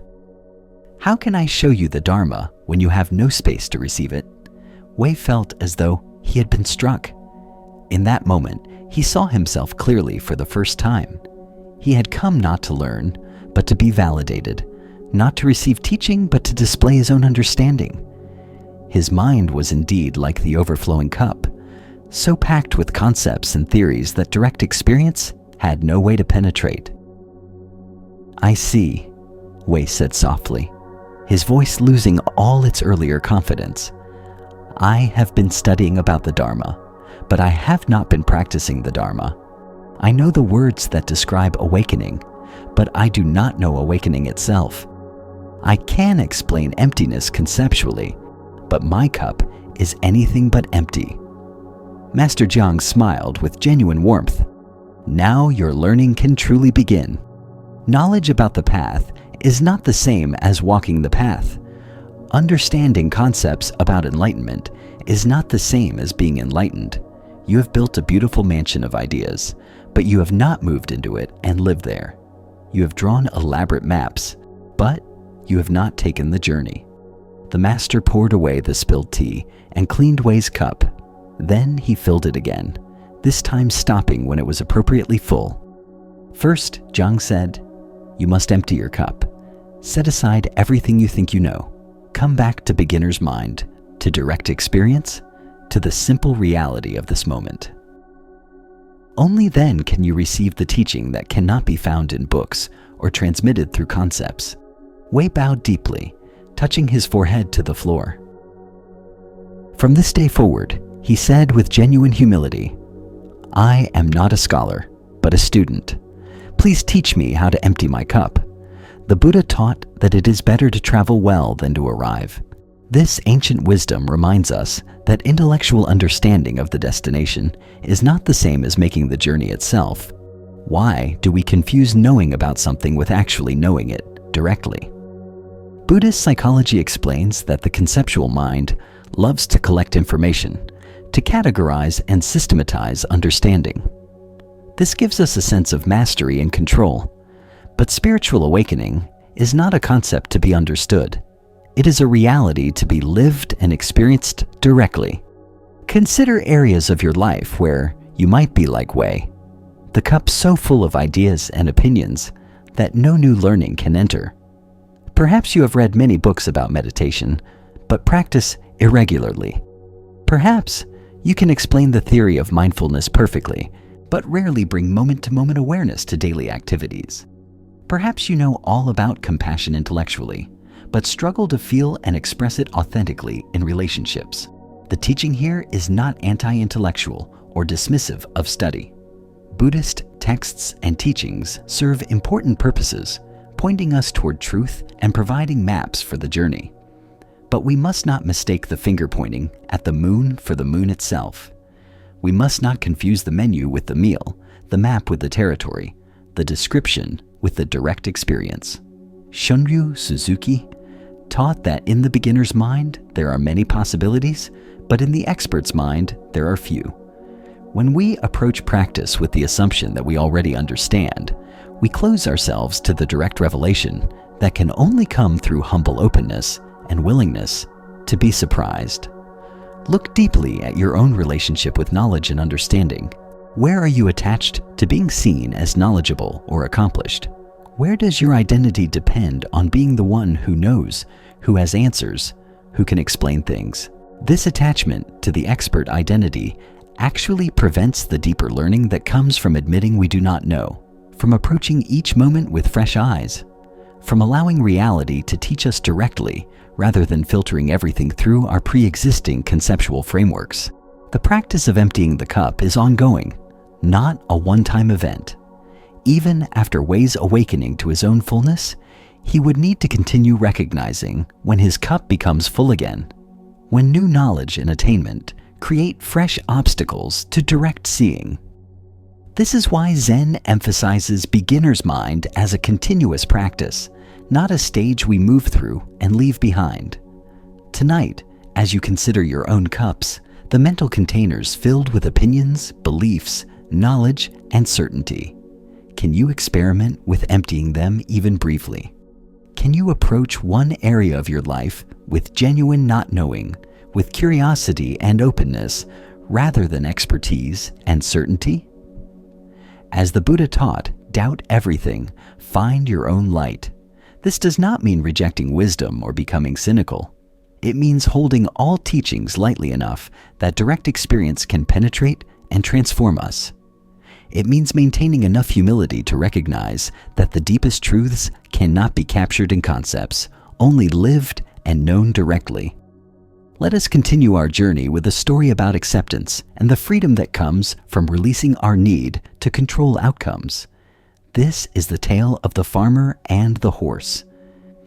In a rural valley where families lived close to the land and fortunes could change with each season's harvest, there lived a farmer named Chen, who was known throughout the village for his unusual perspective on life.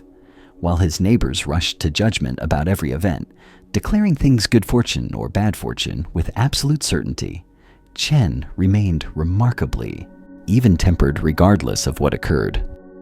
One day, Chen's only horse, a strong young stallion essential for plowing fields and transporting goods, broke through the fence and ran away into the hills. All the neighbors gathered around to express their sympathy. "What terrible luck," they said, shaking their heads. "How will you work your fields now? This is a disaster for your family." Chen listened to their commiserations with his usual calm demeanor. "Maybe," he replied simply. "We will see." The neighbors found his response puzzling and somewhat inappropriate. Clearly, losing his horse was bad fortune.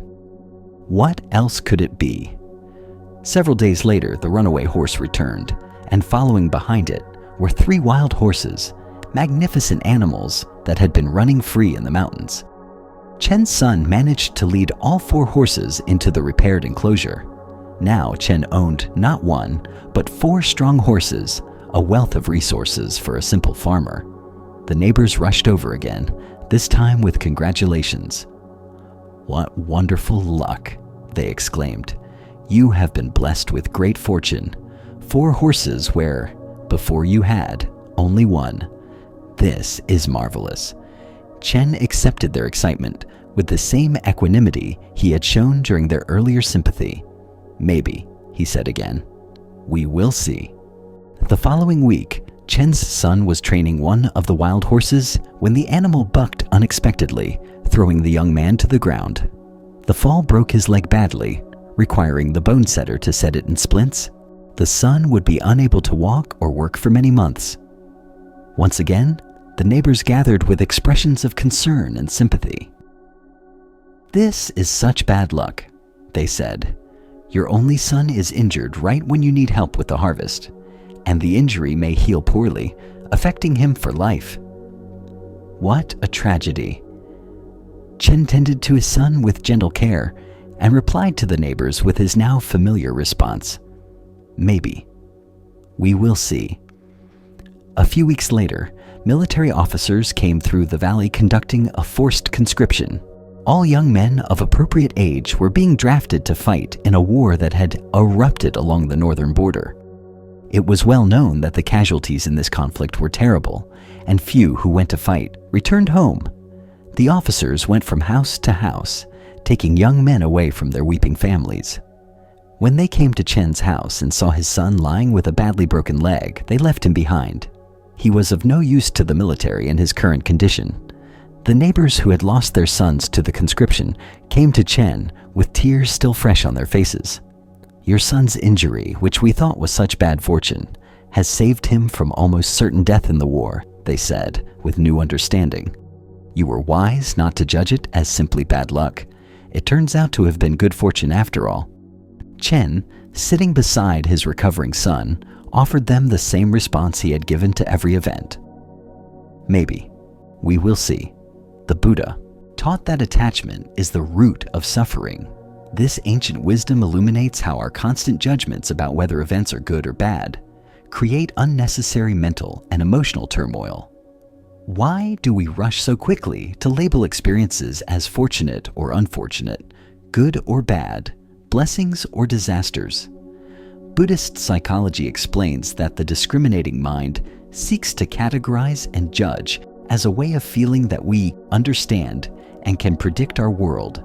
This gives us an illusion of control. But reality is far more complex and interconnected than our simplistic judgments can capture. Consider how often throughout your day you make immediate judgments about events. Traffic makes you late to an appointment, and you label it bad luck, not knowing that arriving on time might have placed you in the path of some other difficulty. A relationship ends, and you call it a tragedy, not seeing that it opens space for growth and new possibilities. You do not get a job you wanted, and you declare it a failure, not knowing that a better opportunity was about to appear. The teaching here is not that we should be passive or indifferent to outcomes. Chen still worked to retrieve his horse, still cared for his injured son, still managed his farm responsibly. But he held all outcomes lightly, recognizing that he could not possibly see the full implications and ramifications of any event in the moment it occurred. This perspective creates profound inner freedom. When we stop investing so much energy in labeling things good or bad, we stop being thrown about emotionally by every change in circumstances. We develop what Buddhism calls equanimity, the capacity to remain centered and peaceful regardless of whether conditions are pleasant or unpleasant, favorable or challenging. Pema Chodron taught that we think that the point is to pass the test or overcome the problem. But the truth is that things do not really get solved. They come together and they fall apart. Then they come together again and fall apart again. The healing comes from letting there be room for all of this to happen, for the natural cycles of coming together and falling apart. Look deeply at your own habit of judgment. How much mental energy do you spend evaluating whether things are going well or poorly? How often does your mood depend entirely on your assessment of whether current circumstances match your preferences? What might it feel like to meet experiences with Chen's openness, with genuine not knowing about what any event might ultimately mean? This teaching does not mean we should not have preferences or work toward positive outcomes. It means we hold our evaluations and judgments lightly, recognizing their limitations. We can prefer that certain things happen while simultaneously remaining open to the possibility that what actually happens might serve purposes we cannot yet see. The practice is to notice when you rush to judgment and to pause long enough to acknowledge the uncertainty that actually exists. When something you label as bad happens, can you add Chen's phrase, "Maybe we will see"? When something you call good fortune occurs, can you maintain awareness that you do not know the full story of how this will unfold? Tonight, as you review the events of your day and perhaps the larger patterns of your life, can you experiment with releasing your fixed judgments about what has been good or bad fortune? Can you hold your story more lightly, recognizing that you are still in the middle of it and cannot yet know what any chapter ultimately means? As the Buddha taught, nothing is permanent except change. When we recognize the constant flux of conditions and the impossibility of predicting long-term implications of present events, we can release our grip on judgment and simply meet each moment with openness and appropriate response. Let us now turn to a story about the nature of anger and the prison we create through the desire for revenge. This is the tale of the poison arrow. In a prosperous town where trade flourished and people of many backgrounds lived in close proximity, tensions sometimes arose between neighbors and rivals. One day, a merchant named Bao was involved in a serious business dispute with another merchant named Feng. Words were exchanged, accusations made, and eventually the conflict became physical. In the struggle, Feng picked up a decorative knife and slashed at Bao, cutting him badly across the arm. The wound was deep and painful, requiring immediate medical attention. As the physician cleaned and bandaged the injury, Bao's mind filled with rage and thoughts of revenge, he would make Feng pay for this assault. He would see him punished, humiliated, perhaps even imprisoned. The anger consumed him, making it difficult to sleep or focus on anything else. Several days later, while Bao was still nursing both his wounded arm and his vengeful thoughts, he happened to attend a Dharma talk given by a visiting Buddhist teacher named Master Shen. The teacher was speaking about suffering and its causes when he told a story that cut through Bao's anger like sunlight piercing storm clouds. Imagine, Master Shen said, that you are walking through a forest when suddenly an arrow strikes you in the shoulder. The arrow is coated with poison that will gradually spread through your body unless removed quickly. Now, in this moment of emergency, would you spend your time and energy demanding to know who shot the arrow? Would you insist on learning the archer's name, his family background, his motives, what kind of wood the arrow was made from, what type of feathers were used for fletching, and exactly what poison was used? Of course not. Someone in the audience called out. You would remove the arrow immediately and treat the wound before the poison spreads. Exactly, the master confirmed. And yet this is not how we typically respond to the arrows of harm that strike us in daily life. Someone wounds us with words or actions, and instead of immediately treating our own wound and removing the poison of anger from our hearts, we become obsessed with the person who shot the arrow. We rehearse their crime endlessly. We craft elaborate revenge scenarios. We demand justice and punishment. And while we are consumed with all this, the poison of hatred spreads through our own system, making us sick. Bao felt as though the teacher were speaking directly to him. He looked down at his bandaged arm and recognized the parallel. The physician had treated his physical wound promptly and professionally, but the wound to his pride and sense of justice, that injury he had been nurturing and feeding, allowing the poison of rage to spread through his heart and mind. The master continued, the Buddha taught that holding on to anger is like grasping a hot coal with the intent of throwing it at someone else. You are the one who gets burned. When someone harms you, they cause one moment of injury. But when you respond with sustained hatred and desire for revenge, you cause yourself ongoing injury every moment you hold on to those feelings. You become your own tormentor, inflicting psychological and emotional pain far beyond what the original offense created. Someone in the audience raised a question. But Master, does this mean we should not seek justice? Should we allow people to harm us without consequences?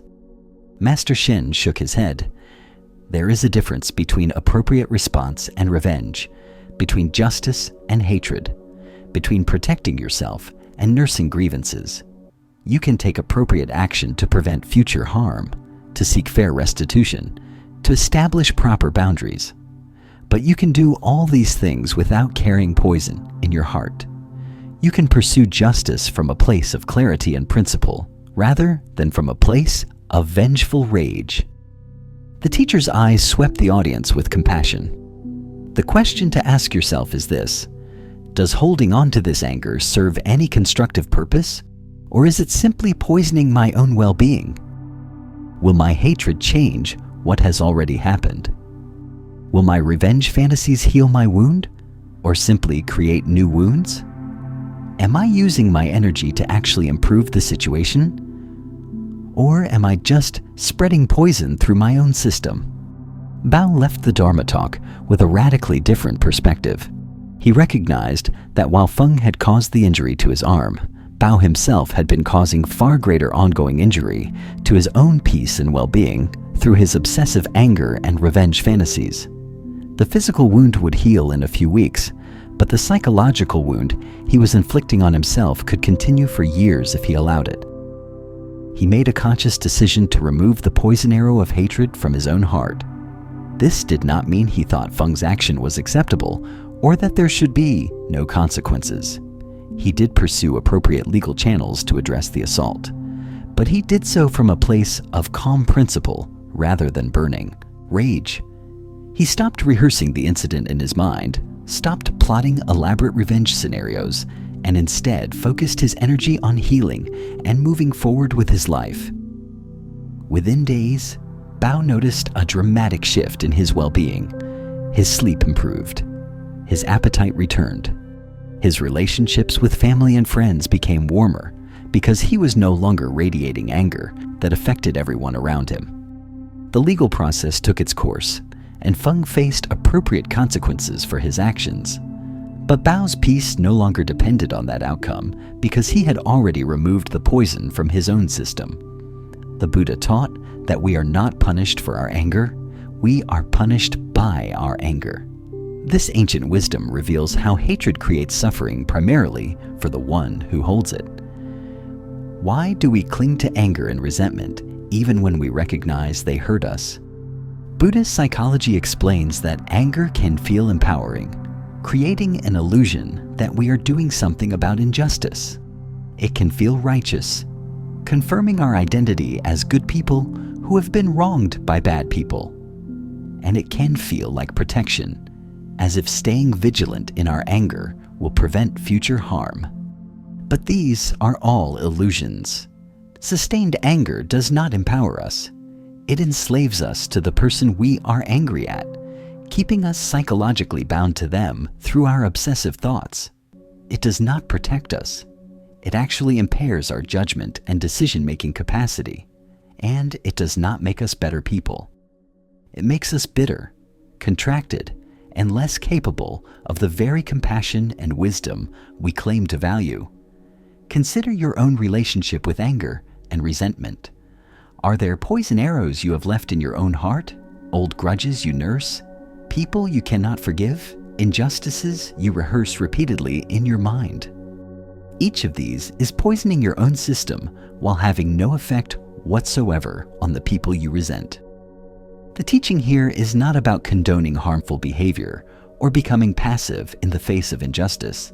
It is about recognizing that you can respond appropriately to harm without carrying hatred. You can establish boundaries without resentment. You can seek justice without vengeance. You can protect yourself without becoming poisoned by rage. Jack Kornfield taught that forgiveness is giving up all hope for a better past. This profound statement reveals that much of our anger is actually directed at reality itself, at the fact that something happened that we wish had not happened. No amount of rage will change the past. The only question is whether we will allow past events to continue poisoning our present. Look deeply at the anger you carry. What purpose does it actually serve? Does it change what happened?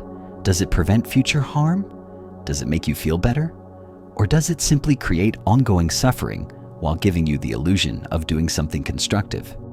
The practice is to notice when you are grasping the hot coal of anger, when you are leaving poison arrows in your own heart. In those moments, you can make a different choice. You can acknowledge the harm that occurred without denying it. You can take appropriate action without hatred. You can protect yourself without resentment. You can remove the arrow and treat the wound with the urgency it deserves. Tonight, as you consider the various resentments and angers you may be carrying, can you recognize them as poison arrows that you have the power to remove? Can you feel the relief that comes when you choose healing over hatred, when you prioritize your own well-being over the satisfaction of nursing grievances? As the Buddha taught, hatred never ends through hatred. By love alone does it end. This is an eternal law. The way to free yourself from the prison of resentment is not through victory over your enemies, but through releasing the poison from your own heart. Let us now explore a story about truth and the courage to see reality clearly, even when it is uncomfortable. This is the tale of the mirror and the mask. In an elegant household where appearances mattered greatly and social standing was carefully maintained, there lived a woman named Mai, who had built her entire life around the image she presented to the world. She was known throughout her community as a devoted Buddhist practitioner, someone who attended every temple ceremony, made generous donations, and spoke eloquently about compassion and wisdom. Her reputation as a spiritual person was impeccable, and she took great pride in how others perceived her. Mai had a beautiful antique mirror in her room, framed in carved sandalwood and polished to perfect clarity. But she rarely looked into it directly. Instead, she had developed the habit of checking her appearance in various other reflective surfaces throughout her house. Surfaces that were slightly distorted or dimmed, showing her a softer, more flattering version of herself. One day, a wandering Buddhist nun named Lihua came to stay at May's house as a guest. The nun had a reputation for directness that made some people uncomfortable, but May welcomed her warmly, seeing an opportunity to demonstrate her own spiritual development to an authentic practitioner. She prepared the finest room for her guest, offered the best foods, and arranged her schedule to spend time receiving teachings. On the third day of the visit, as they sat together drinking tea, Lihua said something that caught May completely off guard. "You have a beautiful mirror in your room," the nun observed, "but I notice you never look directly into it. Why is that?" May felt a flush of discomfort, but maintained her composure. "I do not understand what you mean, venerable teacher." "Of course, I use my mirror." Lihua smiled gently. "You glance at yourself in window glass, in the surface of polished wood, in the dim reflection from metal trays. But you avoid the clear mirror that would show you exactly as you are. I am curious about this pattern." May's first impulse was to defend herself, to explain that she simply preferred other mirrors, that there was nothing significant about her choices. But something in Lihua's patient, compassionate gaze made deflection impossible. The nun was not accusing or judging. She was simply inviting truth. After a long silence, May spoke quietly. "The clear mirror shows me things I do not wish to see. It shows the lines on my face that reveal my age. It shows the tightness around my mouth that betrays my constant anxiety about others' opinions. It shows eyes that are often calculating rather than genuinely warm. I prefer the softer reflections that let me maintain the image I wish to project." Lihua nodded with understanding. "And how does this relate to your spiritual practice?" May felt tears beginning to form. "I think I have been doing the same thing with my practice that I do with mirrors. I engage in the forms and rituals that create a good image. I say the right words, make the right gestures, demonstrate the right level of devotion, but I avoid looking directly at my actual mind, my real motivations, my true state of being, because if I looked clearly, I would see that much of my practice is about appearing spiritual rather than actually being transformed." The nun reached out and placed a gentle hand on May's arm. This recognition itself is a profound teaching. Most people spend their entire lives avoiding clear mirrors, surrounding themselves with distorted reflections that confirm the image they want to maintain. The courage to look directly, to see yourself exactly as you are without the softening filters of self-deception, this is where real practice begins. Lihua continued, "The Buddha taught that the path requires three qualities: wisdom to see things as they are, virtue to align our actions with that seeing, and concentration to maintain steady attention. But all three depend on our willingness to look into the clear mirror of honest self-examination. Without this, we simply create elaborate spiritual personas while our actual minds remain unchanged." "But it is so painful to see my flaws clearly," May protested. "When I look honestly at my motivations, I see so much pride, so much need for approval, so much fear of being seen as ordinary or inadequate. How can I bear to see these things?" The nun smiled.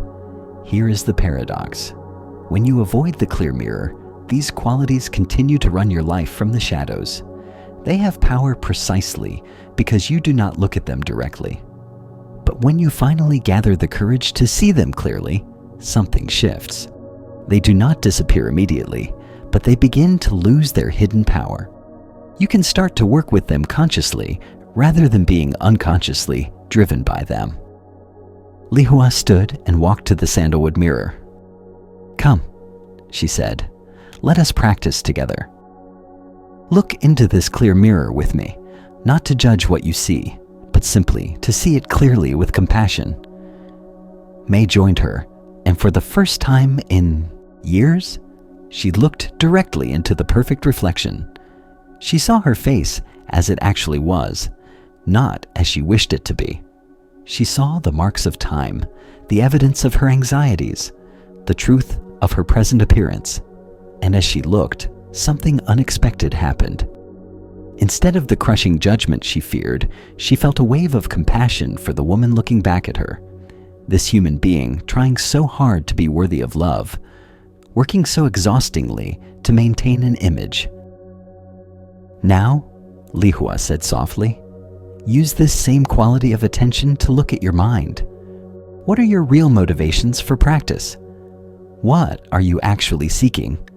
Not what you tell others or even what you tell yourself, but what is true when you look clearly.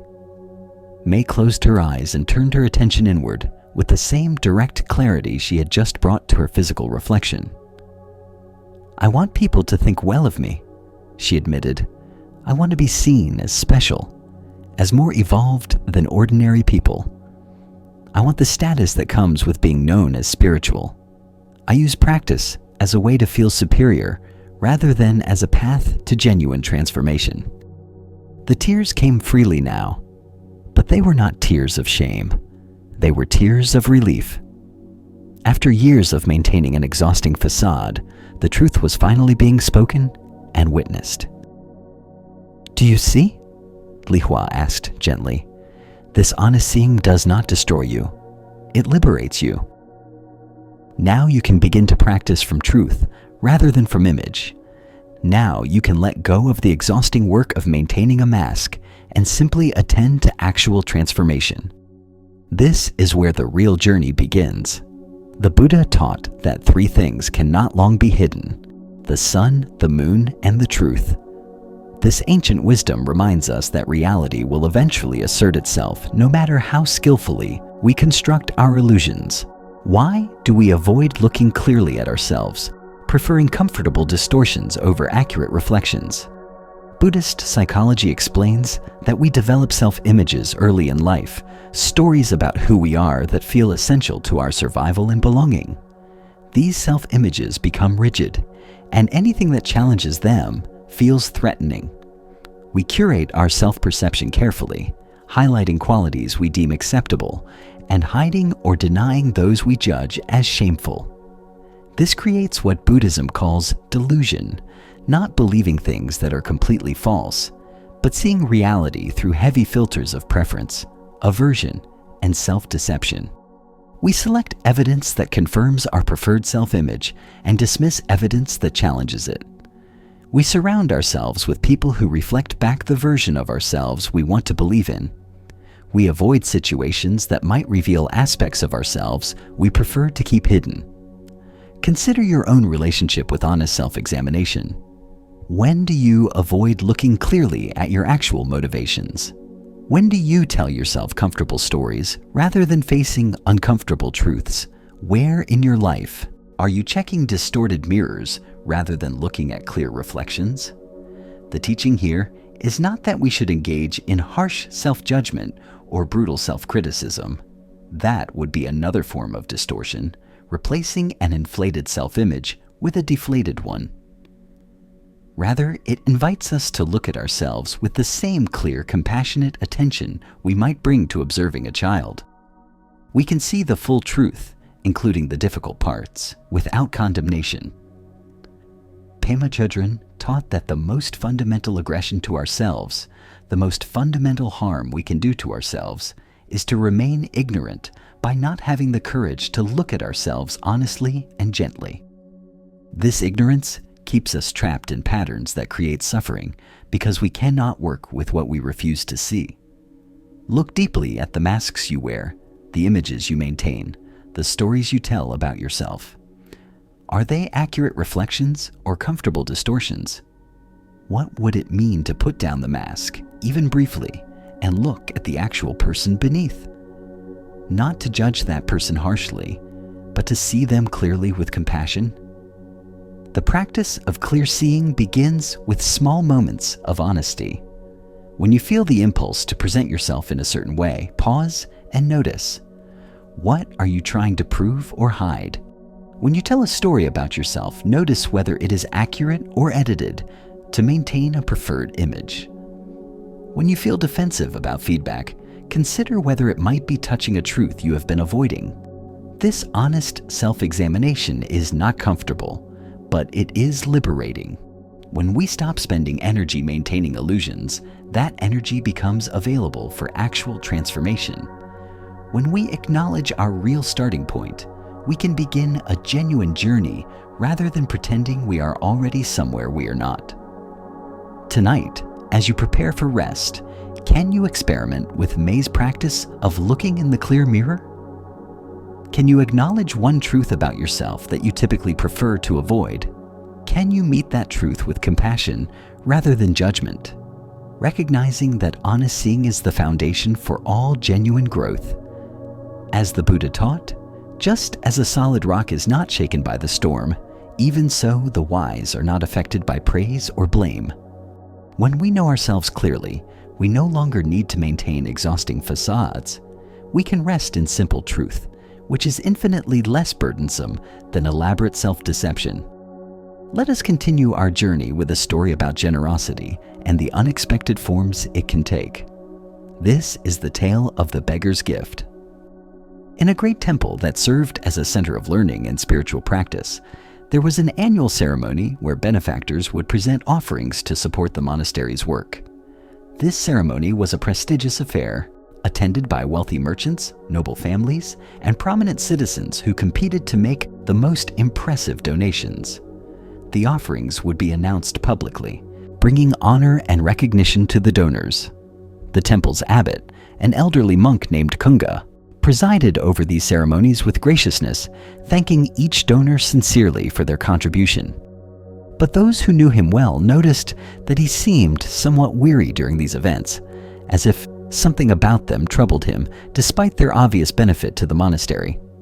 One year, the ceremony proceeded as usual. Wealthy donors came forward one by one, presenting gold, precious gems, fine silks, and large sums of money.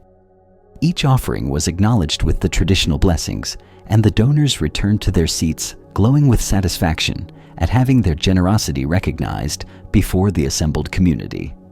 Near the end of the ceremony, something unusual happened. An old beggar woman who had been sitting quietly at the very back of the hall slowly made her way forward. Her clothes were ragged and patched many times over. Her face bore the marks of hard living and hunger. She walked with a slight limp, and many in the assembly wondered why security had allowed such a person into this prestigious gathering. The woman approached Abbot Kunga, and from the folds of her worn clothing, she withdrew 2 small coins, the smallest denomination in use, barely enough to buy a simple meal. Her weathered hands trembled as she placed them in the offering bowl. "Great teacher," she said in a voice barely above a whisper, "this is all I have in the world, but the Dharma has given me such comfort in my suffering that I wish to give something in return. I am sorry it is so little." The assembly watched this scene with mixed reactions. Some felt pity for the old woman's poverty. Others felt slightly embarrassed for her, making such a tiny offering in the company of great wealth. A few whispered among themselves about the inappropriateness of a beggar participating in a ceremony clearly meant for substantial benefactors. But Abbot Kunga's response silenced all the whispers. He stood from his seat, something he had not done for any previous donor, and bowed deeply to the old woman, far more deeply than he had bowed to any of the wealthy benefactors. His eyes filled with tears as he received her offering. "Venerable Mother," he said, his voice carrying clearly through the now silent hall, "you have given the greatest gift presented here today. While others have given from their surplus, barely noticing what they parted with, you have given everything you possess. Your offering is not 2 coins, but your whole life, your entire security, your only protection against hunger. This is true generosity, the kind that the Buddha himself praised above all others." He turned to address the assembly. The Dharma teaches that the value of a gift is not measured in its monetary worth, but in the spirit of the giving and the sacrifice involved. A rich person giving a fortune he will not miss performs an action of merit, but it does not transform his heart. This woman giving her last, 2 coins, surrendering her only security out of genuine devotion, this is the generosity that liberates. Kunga continued, his words now carrying the power of a formal teaching. When the Buddha was asked about offerings, he told the story of a poor woman who gave a single lamp to the temple. Wealthy kings had given hundreds of lamps, but when the oil ran out, it was only the poor woman's lamp that continued burning through the night. Why? Because her offering came from the deepest place in her heart, from genuine sacrifice and pure intention. The size of the offering was tiny, but the size of her heart was boundless. The abbot looked directly at some of the wealthy donors who had given large sums. I am grateful for all offerings that support this monastery's work. The funds you provide allow us to maintain these buildings, feed the monks, and offer teachings to the community. This is valuable and necessary. But I want you to understand something. If your giving does not cost you anything, if it does not require you to let go of something you are attached to, it will not transform your heart. It may create merit, but it will not create wisdom. He gently took the old woman's hands in his. Mother, your 2 coins are worth more than all the gold and jewels presented today because you have actually practiced letting go. You have trusted the Dharma more than you trust money. You have chosen generosity over security. This is the practice that leads to liberation. Tears streamed down the old woman's weathered face, but they were tears of joy. She had expected to be dismissed or perhaps tolerated politely. Instead, she had been honored as the greatest benefactor. Kunga made an announcement that surprised everyone. These 2 coins will be placed in a special shrine in our meditation hall. They will remain there as a permanent teaching about the nature of true generosity. Every time monks and students see them, they will remember that the Dharma values the quality of heart over the quantity of offering. Then he did something even more unexpected. From the monastery's funds, he arranged for the old woman to be provided with food and simple shelter for the remainder of her life. Not as payment for her offering, he explained, but as the community's offering back to her, honoring her example of wholehearted generosity. The Buddha taught that no one is more worthy of your kindness and compassion than you are yourself. This ancient wisdom reminds us that true generosity flows from a full heart, not from a sense of obligation or desire for recognition. Why do we often equate generosity with large material gifts while overlooking the profound generosity of those who give from genuine sacrifice? Buddhist psychology reveals that we have absorbed materialistic values that measure worth in monetary terms. We have learned to be impressed by wealth and dismissive of poverty, to honor large donations and barely notice small ones.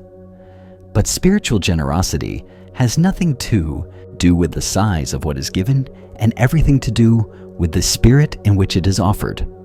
A billionaire giving $1 million he will never miss is performing an action of merit, but it does not necessarily indicate a generous heart.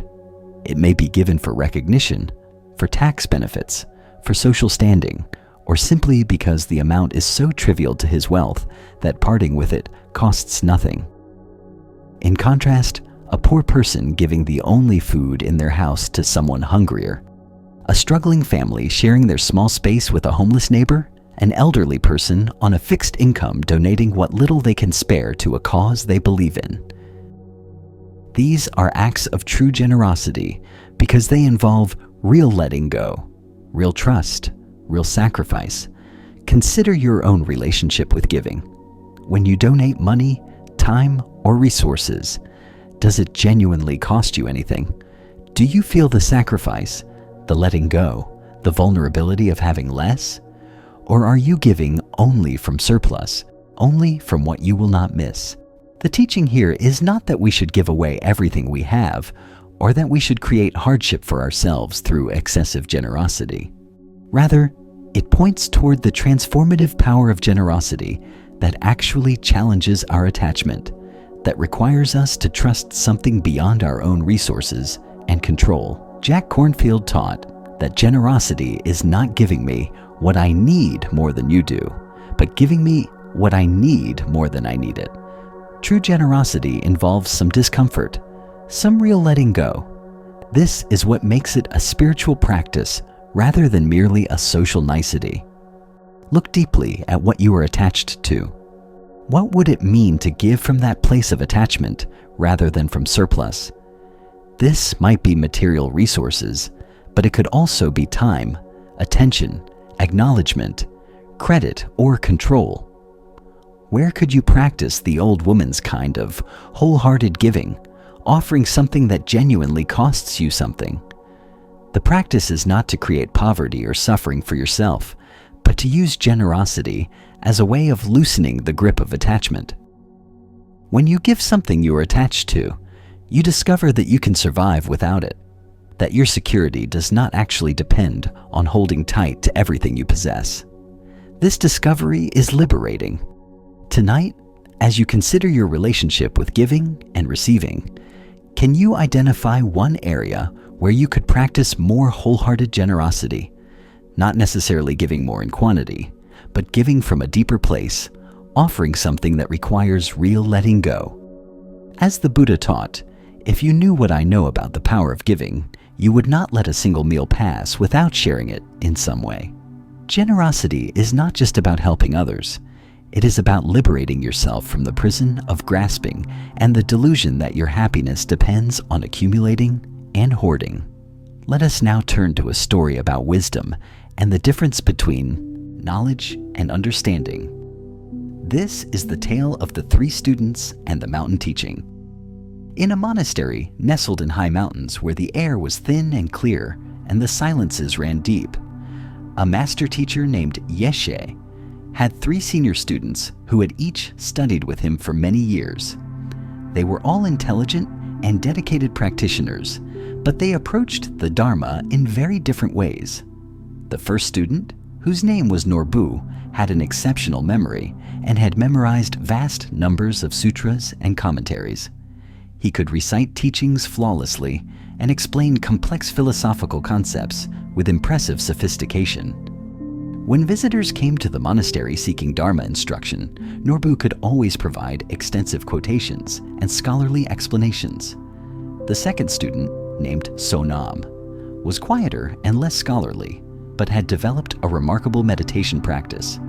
He could sit in perfect stillness for hours, his mind stable and concentrated. Other monks admired his discipline and the peaceful presence he radiated during formal practice periods. The third student, named Tashi, was less impressive in obvious ways. His memory was ordinary, so he did not retain extensive scriptural knowledge. His meditation was sincere, but not spectacularly stable. What distinguished Tashi was harder to define, a quality of presence and responsiveness in everyday interactions that others found somehow nourishing and authentic. One day, Master Yeshe announced that he would give his final teaching before entering into a long retreat. He led all 3 students on a climbing expedition to a sacred peak that rose above the monastery. The journey was demanding, requiring a full day of steep hiking through increasingly sparse terrain. When they reached the summit just before sunset, the master sat down on a flat rock and invited his students to sit facing him with the vast mountain vista spreading out behind him in all directions. The air was cold and thin, the sky impossibly vast, and the world below seemed very far away. Yeshe looked at each student in turn, then asked a simple question. What have you learned from all your years of Dharma study and practice? Norbu answered first, eager to demonstrate his knowledge. Venerable teacher, I have learned that all conditioned phenomena are impermanent. I have learned that suffering arises from attachment and craving. I have learned that the self is empty of inherent existence. I have studied the 12 links of dependent origination, the Eightfold Path, the Paramitas, and the various levels of realization. I can explain the differences between the Hinayana, Mahayana, and Vajrayana approaches. He continued for several minutes, citing sources and providing detailed philosophical explanations.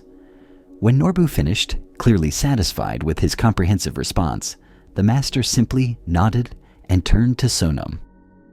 "And what have you learned?" Sonam spoke more briefly. "I have learned to quiet my mind through meditation.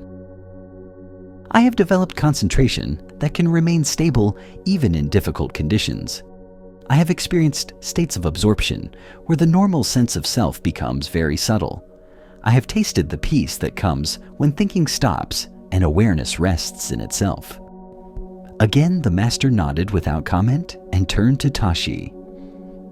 "And you?" Tashi looked out at the vast panorama of mountains fading into purple distance, at the last light, painting the snow peaks gold, at the infinite sky overhead. He was quiet for a long time. Finally, he spoke very simply. "I have learned that I know very little. Each year of practice has revealed more layers of my own confusion and misunderstanding. The more I study the teachings, the more I realize how much I filtered them through my own preconceptions. The more I practice, the more I see how my mind creates suffering in subtle ways I had not previously recognized. The only thing I feel confident about is that I must continue practicing with humility and openness, because I keep discovering that what I thought I understood, I did not truly understand at all." Master Yeshi smiled broadly for the first time, his entire face illuminating with joy. He stood up and embraced Tashi warmly, then turned to address all three students. "Norbu, your knowledge is impressive and valuable. The Dharma must be preserved and transmitted through study and memorization. You serve an important function, and I am grateful for your scholarly dedication. But knowledge alone is like reading recipes without ever tasting food. You can describe wisdom perfectly without embodying it." He turned to Sonam. "And your meditation is deep and admirable. The ability to stabilize the mind is essential, and you have developed this capacity beautifully. But meditation experiences, even profound ones, are still just experiences. They arise and pass away. If you become attached to states of consciousness, you have simply created a more subtle form of grasping." Finally, he looked at Tashi with deep affection. "But you, my friend, have learned what actually matters. You have discovered that the Dharma is not something you master, but something that continually reveals how much you have yet to understand. You have maintained a beginner's mind even after years of practice. You have not used the teachings to build up your sense of accomplishment or expertise, but to see more clearly your own ongoing confusion and delusion. This humility is the foundation of genuine wisdom." The master sat back down and spoke to all three. The Buddha warned against three types of students: those who are like pots turned upside down, who cannot receive teachings because they are closed; those who are like pots with holes in the bottom, who receive teachings but do not retain them; and those who are like pots contaminated with poison, who receive and retain teachings but distort them through their own preconceptions and attachments. He looked at each student. "Norbu, you are like a pot without holes. You retain everything perfectly, but sometimes I wonder if you have room for anything new, or if you are so full of what you already know that fresh understanding cannot enter. Sonam, you are like a pot that is perfectly clean during formal practice, but perhaps when you are not meditating, you allow contamination to seep back in. You have not yet integrated your meditation insights into everyday life." Then he turned to Tashi.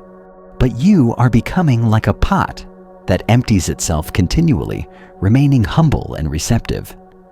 Each time you think you understand something, you discover another layer of not knowing.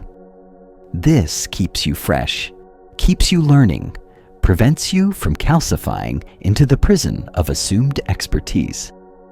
The Buddha taught that it is better to conquer yourself than to win 1,000 battles. This ancient wisdom points toward the lifelong work of recognizing and working with our own delusions rather than accumulating spiritual accomplishments. Why do we equate spiritual development with accumulating knowledge or impressive experiences rather than with deepening humility and self-awareness? Buddhist psychology reveals that the ego co-opts even spiritual practice, turning it into another domain for achievement and superiority. We collect teachings like trophies, pursue meditation experiences like accomplishments, and use our spiritual development to feel special or advanced. But genuine wisdom moves in the opposite direction. The more deeply we practice, the more we should recognize how much we do not know, how much delusion still operates, how many ways our minds create suffering. This growing awareness of our own limitations is not a sign of failure, but of actual progress. Consider your own spiritual journey, whatever form it takes. Have you been measuring progress through accumulation or through deepening humility? Do you use your knowledge or experiences to feel accomplished? Or do they reveal ever more clearly how much you have yet to understand? The teaching here is that beginner's mind is not just a starting point, but an ongoing orientation. We can study for decades and still approach each teaching with fresh curiosity. We can practice for years and still recognize ourselves as beginners in the face of the profound mystery of consciousness and existence. Shunryu Suzuki taught that in the beginner's mind there are many possibilities, but in the expert's mind there are few. When we think we have mastered the Dharma, we stop learning. When we recognize that we are perpetual students, we remain open to deeper understanding. Tonight, as you reflect on your own path of learning and growth, can you experiment with Tashi's perspective? Can you acknowledge what you do not know rather than focusing on what you do? Can you approach your practice with the humility of a beginner, even if you have been practicing for years? As the Buddha taught, doubt everything. Find your own light. This is not an invitation to cynicism, but to continuous inquiry, to maintaining the question rather than settling into assumed answers, to recognizing that the deepest teachings are discovered through lived experience rather than intellectual understanding. Let us explore one more story about finding peace in the present moment and releasing our attachment to past and future. This is the tale of the wandering mind. In a quiet monastery, where monks dedicated themselves to intensive meditation practice, there was a student named Jigme who had been sitting in meditation for 3 years. Despite his sincere effort and countless hours on the cushion, he found that his mind remained restless and distracted. During meditation, his thoughts would wander to memories of his childhood, replaying conversations from years ago, reviewing past mistakes and missed opportunities. Or his mind would leap forward into the future, planning what he would do after meditation ended, worrying about challenges that might arise, fantasizing about achievements he hoped to attain. The present moment, which all his teachers emphasized as the only reality, seemed almost impossible for Jigme to inhabit. It was as if the present was just a thin sliver between the vast territories of past and future that his mind constantly traveled. This caused him great frustration because he knew intellectually that his wandering mind was creating suffering, yet he seemed powerless to anchor his attention in the here and now. One morning, after a particularly difficult meditation session where his mind had been especially wild and ungovernable, Jigme approached his teacher, an elderly monk named Gendon, who radiated an almost tangible stillness. "Venerable teacher," Jigme said with obvious distress, "I cannot control my mind. During meditation, it wanders constantly to past and future. I know I am supposed to be present, but the present moment seems so empty and brief compared to the vast landscapes of memory and imagination. How can I possibly find peace when my mind refuses to stay here?" Master Gendon looked at his student with compassion and gestured for him to sit. "Tell me," he said, "when your mind travels to the past during meditation, where is your body?" Jigme looked confused. My body is sitting here on the cushion, of course. And when your mind leaps into the future, planning and worrying, where is your body then? It is still here. Sitting in meditation, Jigme replied, beginning to see where this was leading, but not yet grasping the full implication. So, your body never leaves the present moment, Gendun observed. Only your mind wanders. Your breath continues here now. Your heartbeat continues here now. The sounds around you exist here now. All of reality, in fact, exists only in this present moment. The past is nothing but memory, mental formations arising in present consciousness. The future is nothing but imagination, mental projections arising in present consciousness. Everything is always happening right here, right now. Your mind does not actually go anywhere. It simply creates the illusion of leaving by generating thoughts about past and future. But these thoughts feel so real and compelling, Jigme protested. How can I ignore them? I am not suggesting you ignore them, the master said gently. I am suggesting you recognize them for what they are. Thoughts about the past are not the past itself. They are present moment mental events with past content. Thoughts about the future are not the future itself. They are present moment mental events with imagined content. When you see this clearly, you realize you have never actually left the present moment. You have only been lost in particular types of present moment experiences, namely thinking. Gendun continued, let me ask you something else. When you think about a conversation you had 5 years ago, is that conversation happening now? No, Jigme said. It happened in the past. Where is it happening? The master pressed. When the memory arises, where does it arise? Jigme paused, then spoke slowly as understanding began to dawn. The memory arises in my mind, right now. The remembering is happening in the present moment. Exactly, Gendun confirmed. And when you worry about something that might happen tomorrow, when is the worrying happening? Now, Jigme admitted. The worrying is happening right now. The teacher smiled. So, you see, you have never actually been anywhere except the present moment. Even your wandering is happening here and now. The question is not how to get to the present moment. You are already there, and have always been there. The question is whether you recognize what is actually happening in this moment, or whether you are lost in thoughts about other moments. He gestured toward the meditation hall. When you sit to meditate and your mind wanders to a memory, that is your present moment experience. You are experiencing thinking about the past. When your mind leaps to planning, that is your present moment experience. You are experiencing thinking about the future. The practice is not to somehow eliminate these experiences, but to recognize them clearly as present moment mental events rather than being absorbed into their content. Jigme sat quietly, absorbing this teaching. So when a memory arises, I do not need to push it away or follow it. I simply recognize this is the present moment experience of remembering? Yes, Gendun said. And when a plan or worry arises, you recognize this is the present moment experience of future-oriented thinking. You do not fight with it or get absorbed into its story. You simply see it clearly as a present moment phenomenon, like seeing a cloud pass across the sky. The cloud appears, it moves, it dissolves. You do not chase after it or try to hold it in place. You simply witness its passage. The master placed a hand on Jigme's shoulder.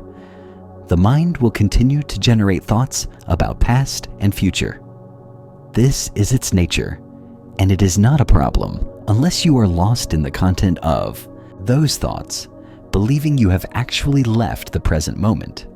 When you recognize that everything, including thoughts about other times, is happening right here and now, you discover that you cannot actually leave the present moment even if you try. You can only be more or less aware of what your present moment experience actually is. Jigme returned to his meditation cushion with this new understanding. When memories arose, he noticed, this is present moment remembering. When plans formed, he noticed, this is present moment planning. He stopped trying to force his mind to be still or empty. Instead, he simply became aware of what was actually happening right now, even when what was happening was thinking about other times.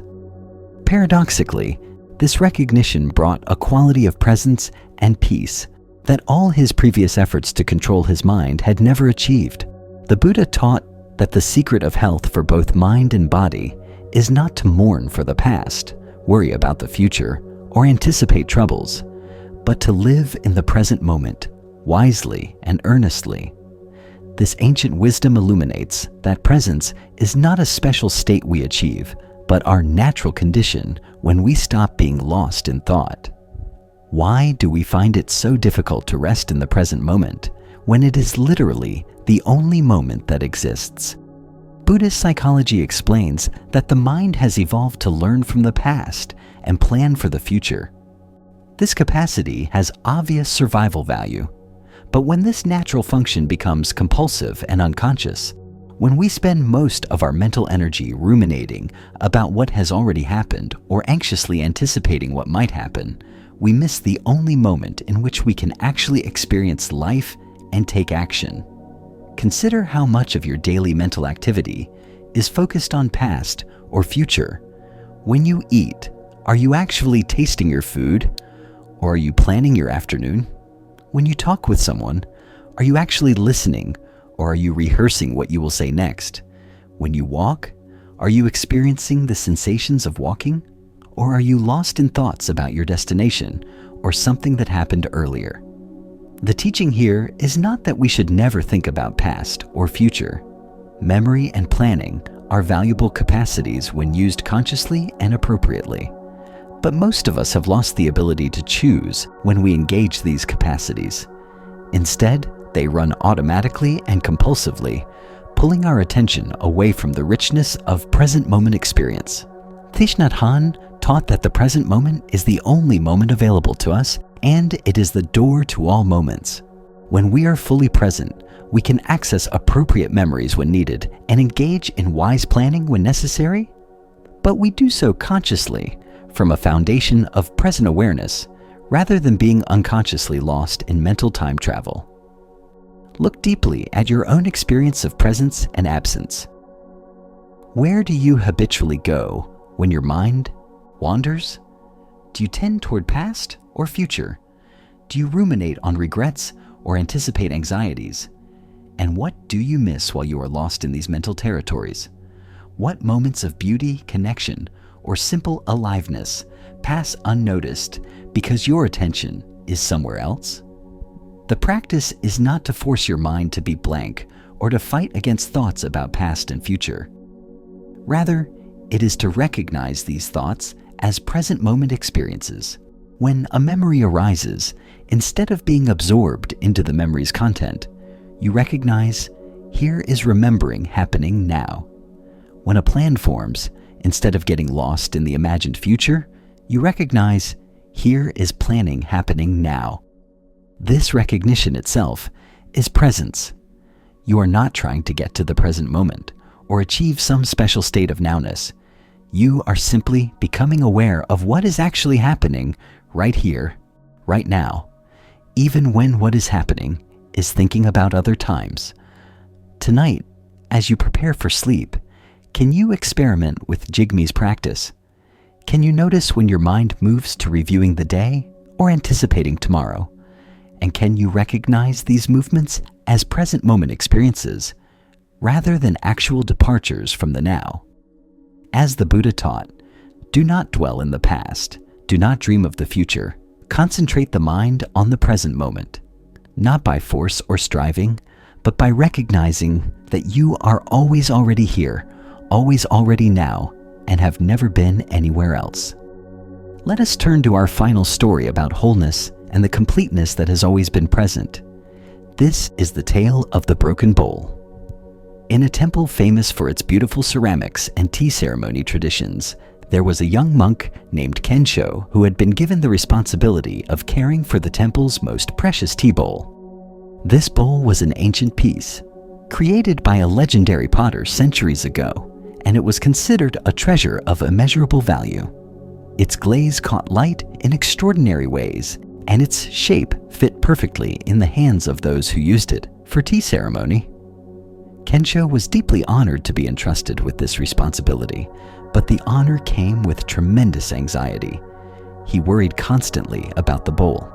He handled it with trembling care, cleaned it with obsessive attention, and stored it with elaborate precautions.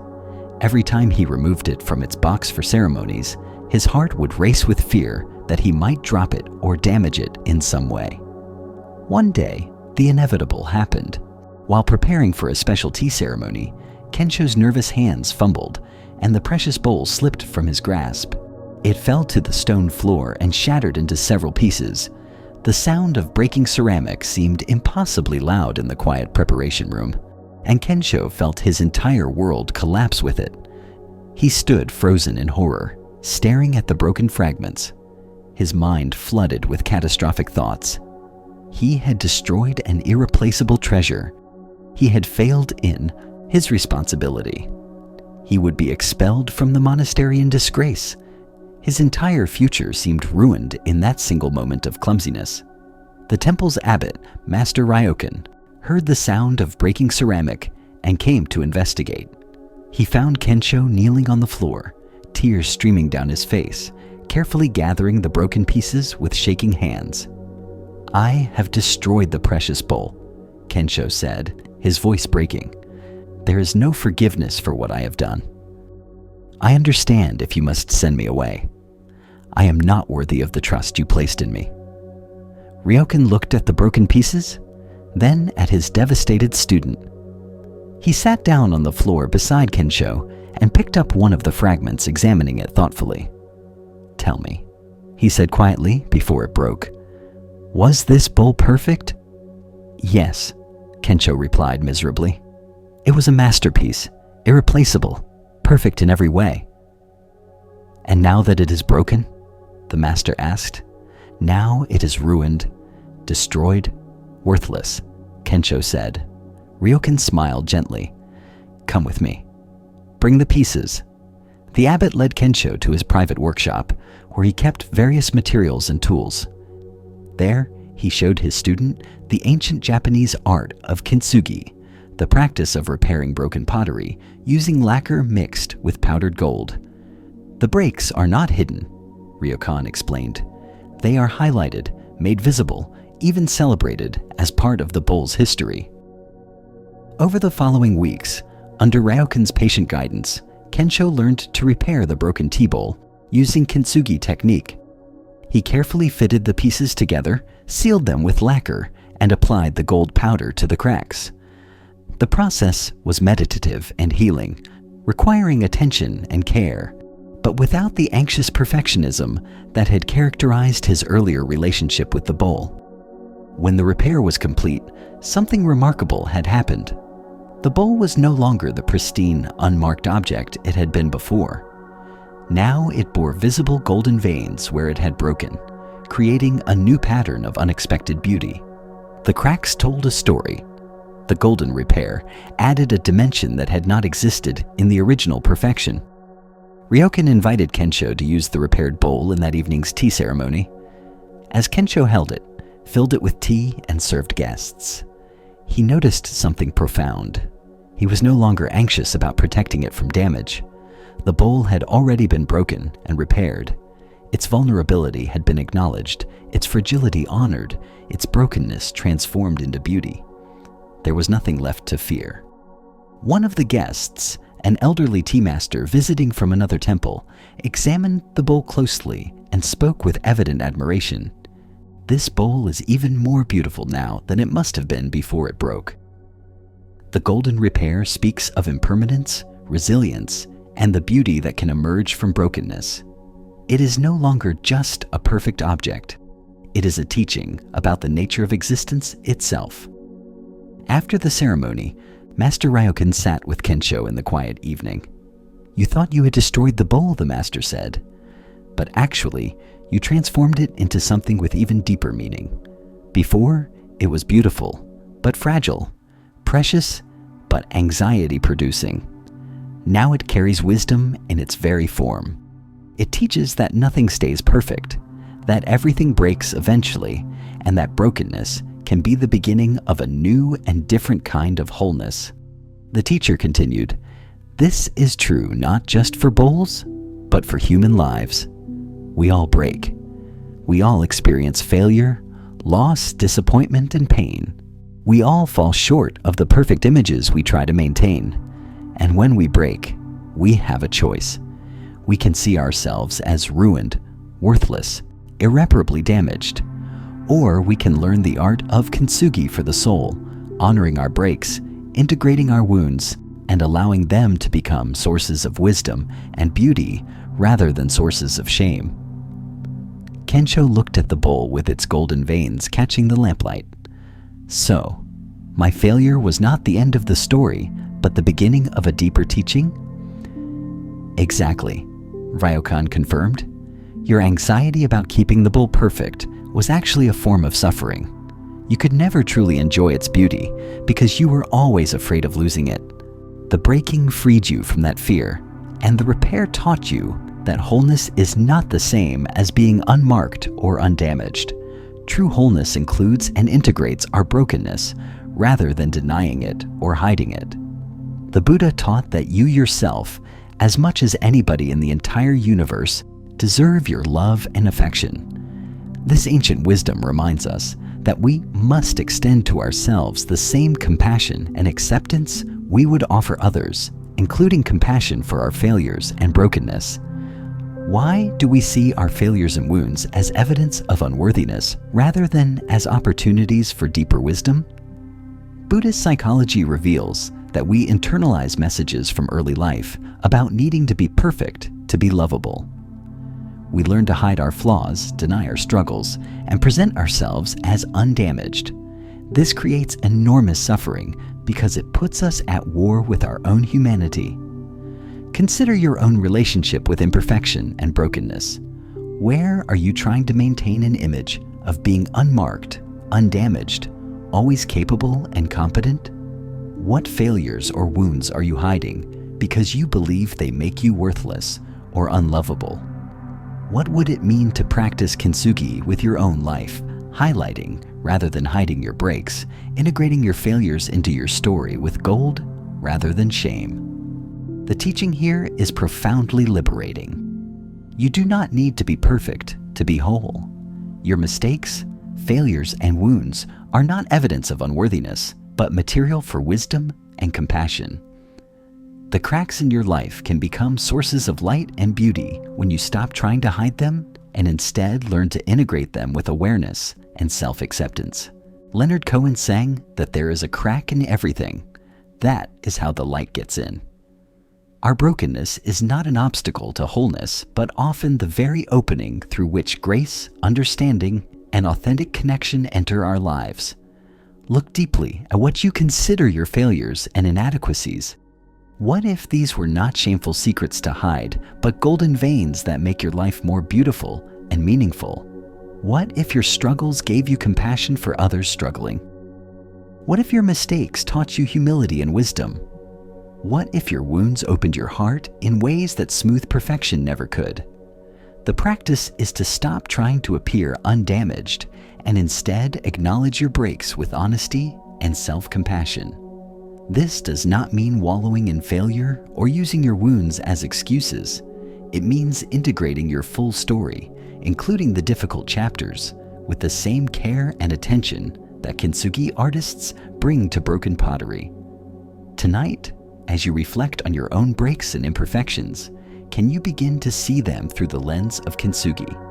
Can you imagine the cracks in your life highlighted with gold rather than hidden in shadow? Can you recognize that your wholeness includes rather than excludes your brokenness? As the Buddha taught, even death is not to be feared by one who has lived wisely. And we might add, even brokenness is not to be feared by one who knows the art of compassionate repair, of integrating wounds with wisdom, of transforming cracks into sources of beauty and light. As our time together draws to a gentle close, let yourself sink deeper into the stillness that has been growing throughout these stories. Can you feel how this peace is not something fragile that you must protect, but something fundamental that has always been present, waiting quietly beneath the noise of your thoughts? Each story we have explored tonight has pointed toward the same essential truth: the healing you seek, the wisdom you desire, the peace you long for. These are not distant destinations you must struggle to reach. They are your natural state, available in any moment when you stop fighting with reality and simply allow yourself to be present with what is.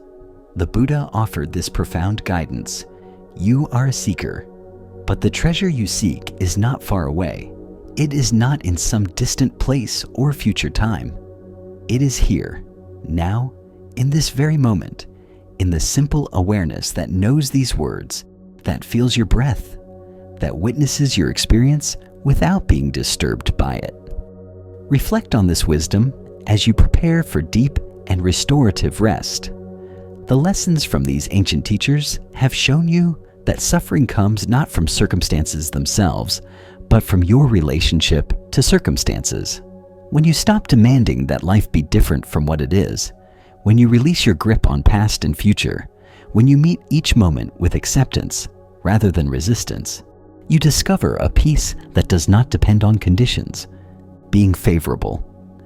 This understanding has now taken root within you, a seed of awakening that will continue to grow in ways you cannot predict or control.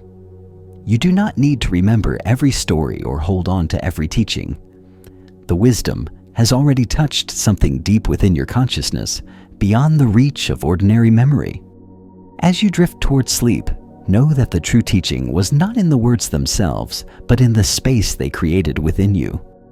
It is in this inner stillness that healing occurs naturally, that wounds are integrated, that anxiety releases its hold, and the body and mind find the deep rest they need. Carry this feeling of gentle release with you as you surrender to sleep. Let it be the ground of your rest and the quiet strength that greets you when morning comes. The Dharma has shown you that you are not broken or inadequate or separate from the peace you seek. You are whole, complete, and already home. May you rest deeply, knowing you are held by the same awareness that holds all beings. May your sleep be peaceful and your dreams be gentle. May you awaken refreshed and renewed, carrying forward the wisdom of these timeless teachings into whatever tomorrow brings. And may you remember, whenever anxiety arises or peace seems distant, that you need only return to this simple moment, this single breath, this present awareness that has never left you and never will. Here in the eternal now, you are already healed, already whole, already free. Rest well, dear friend.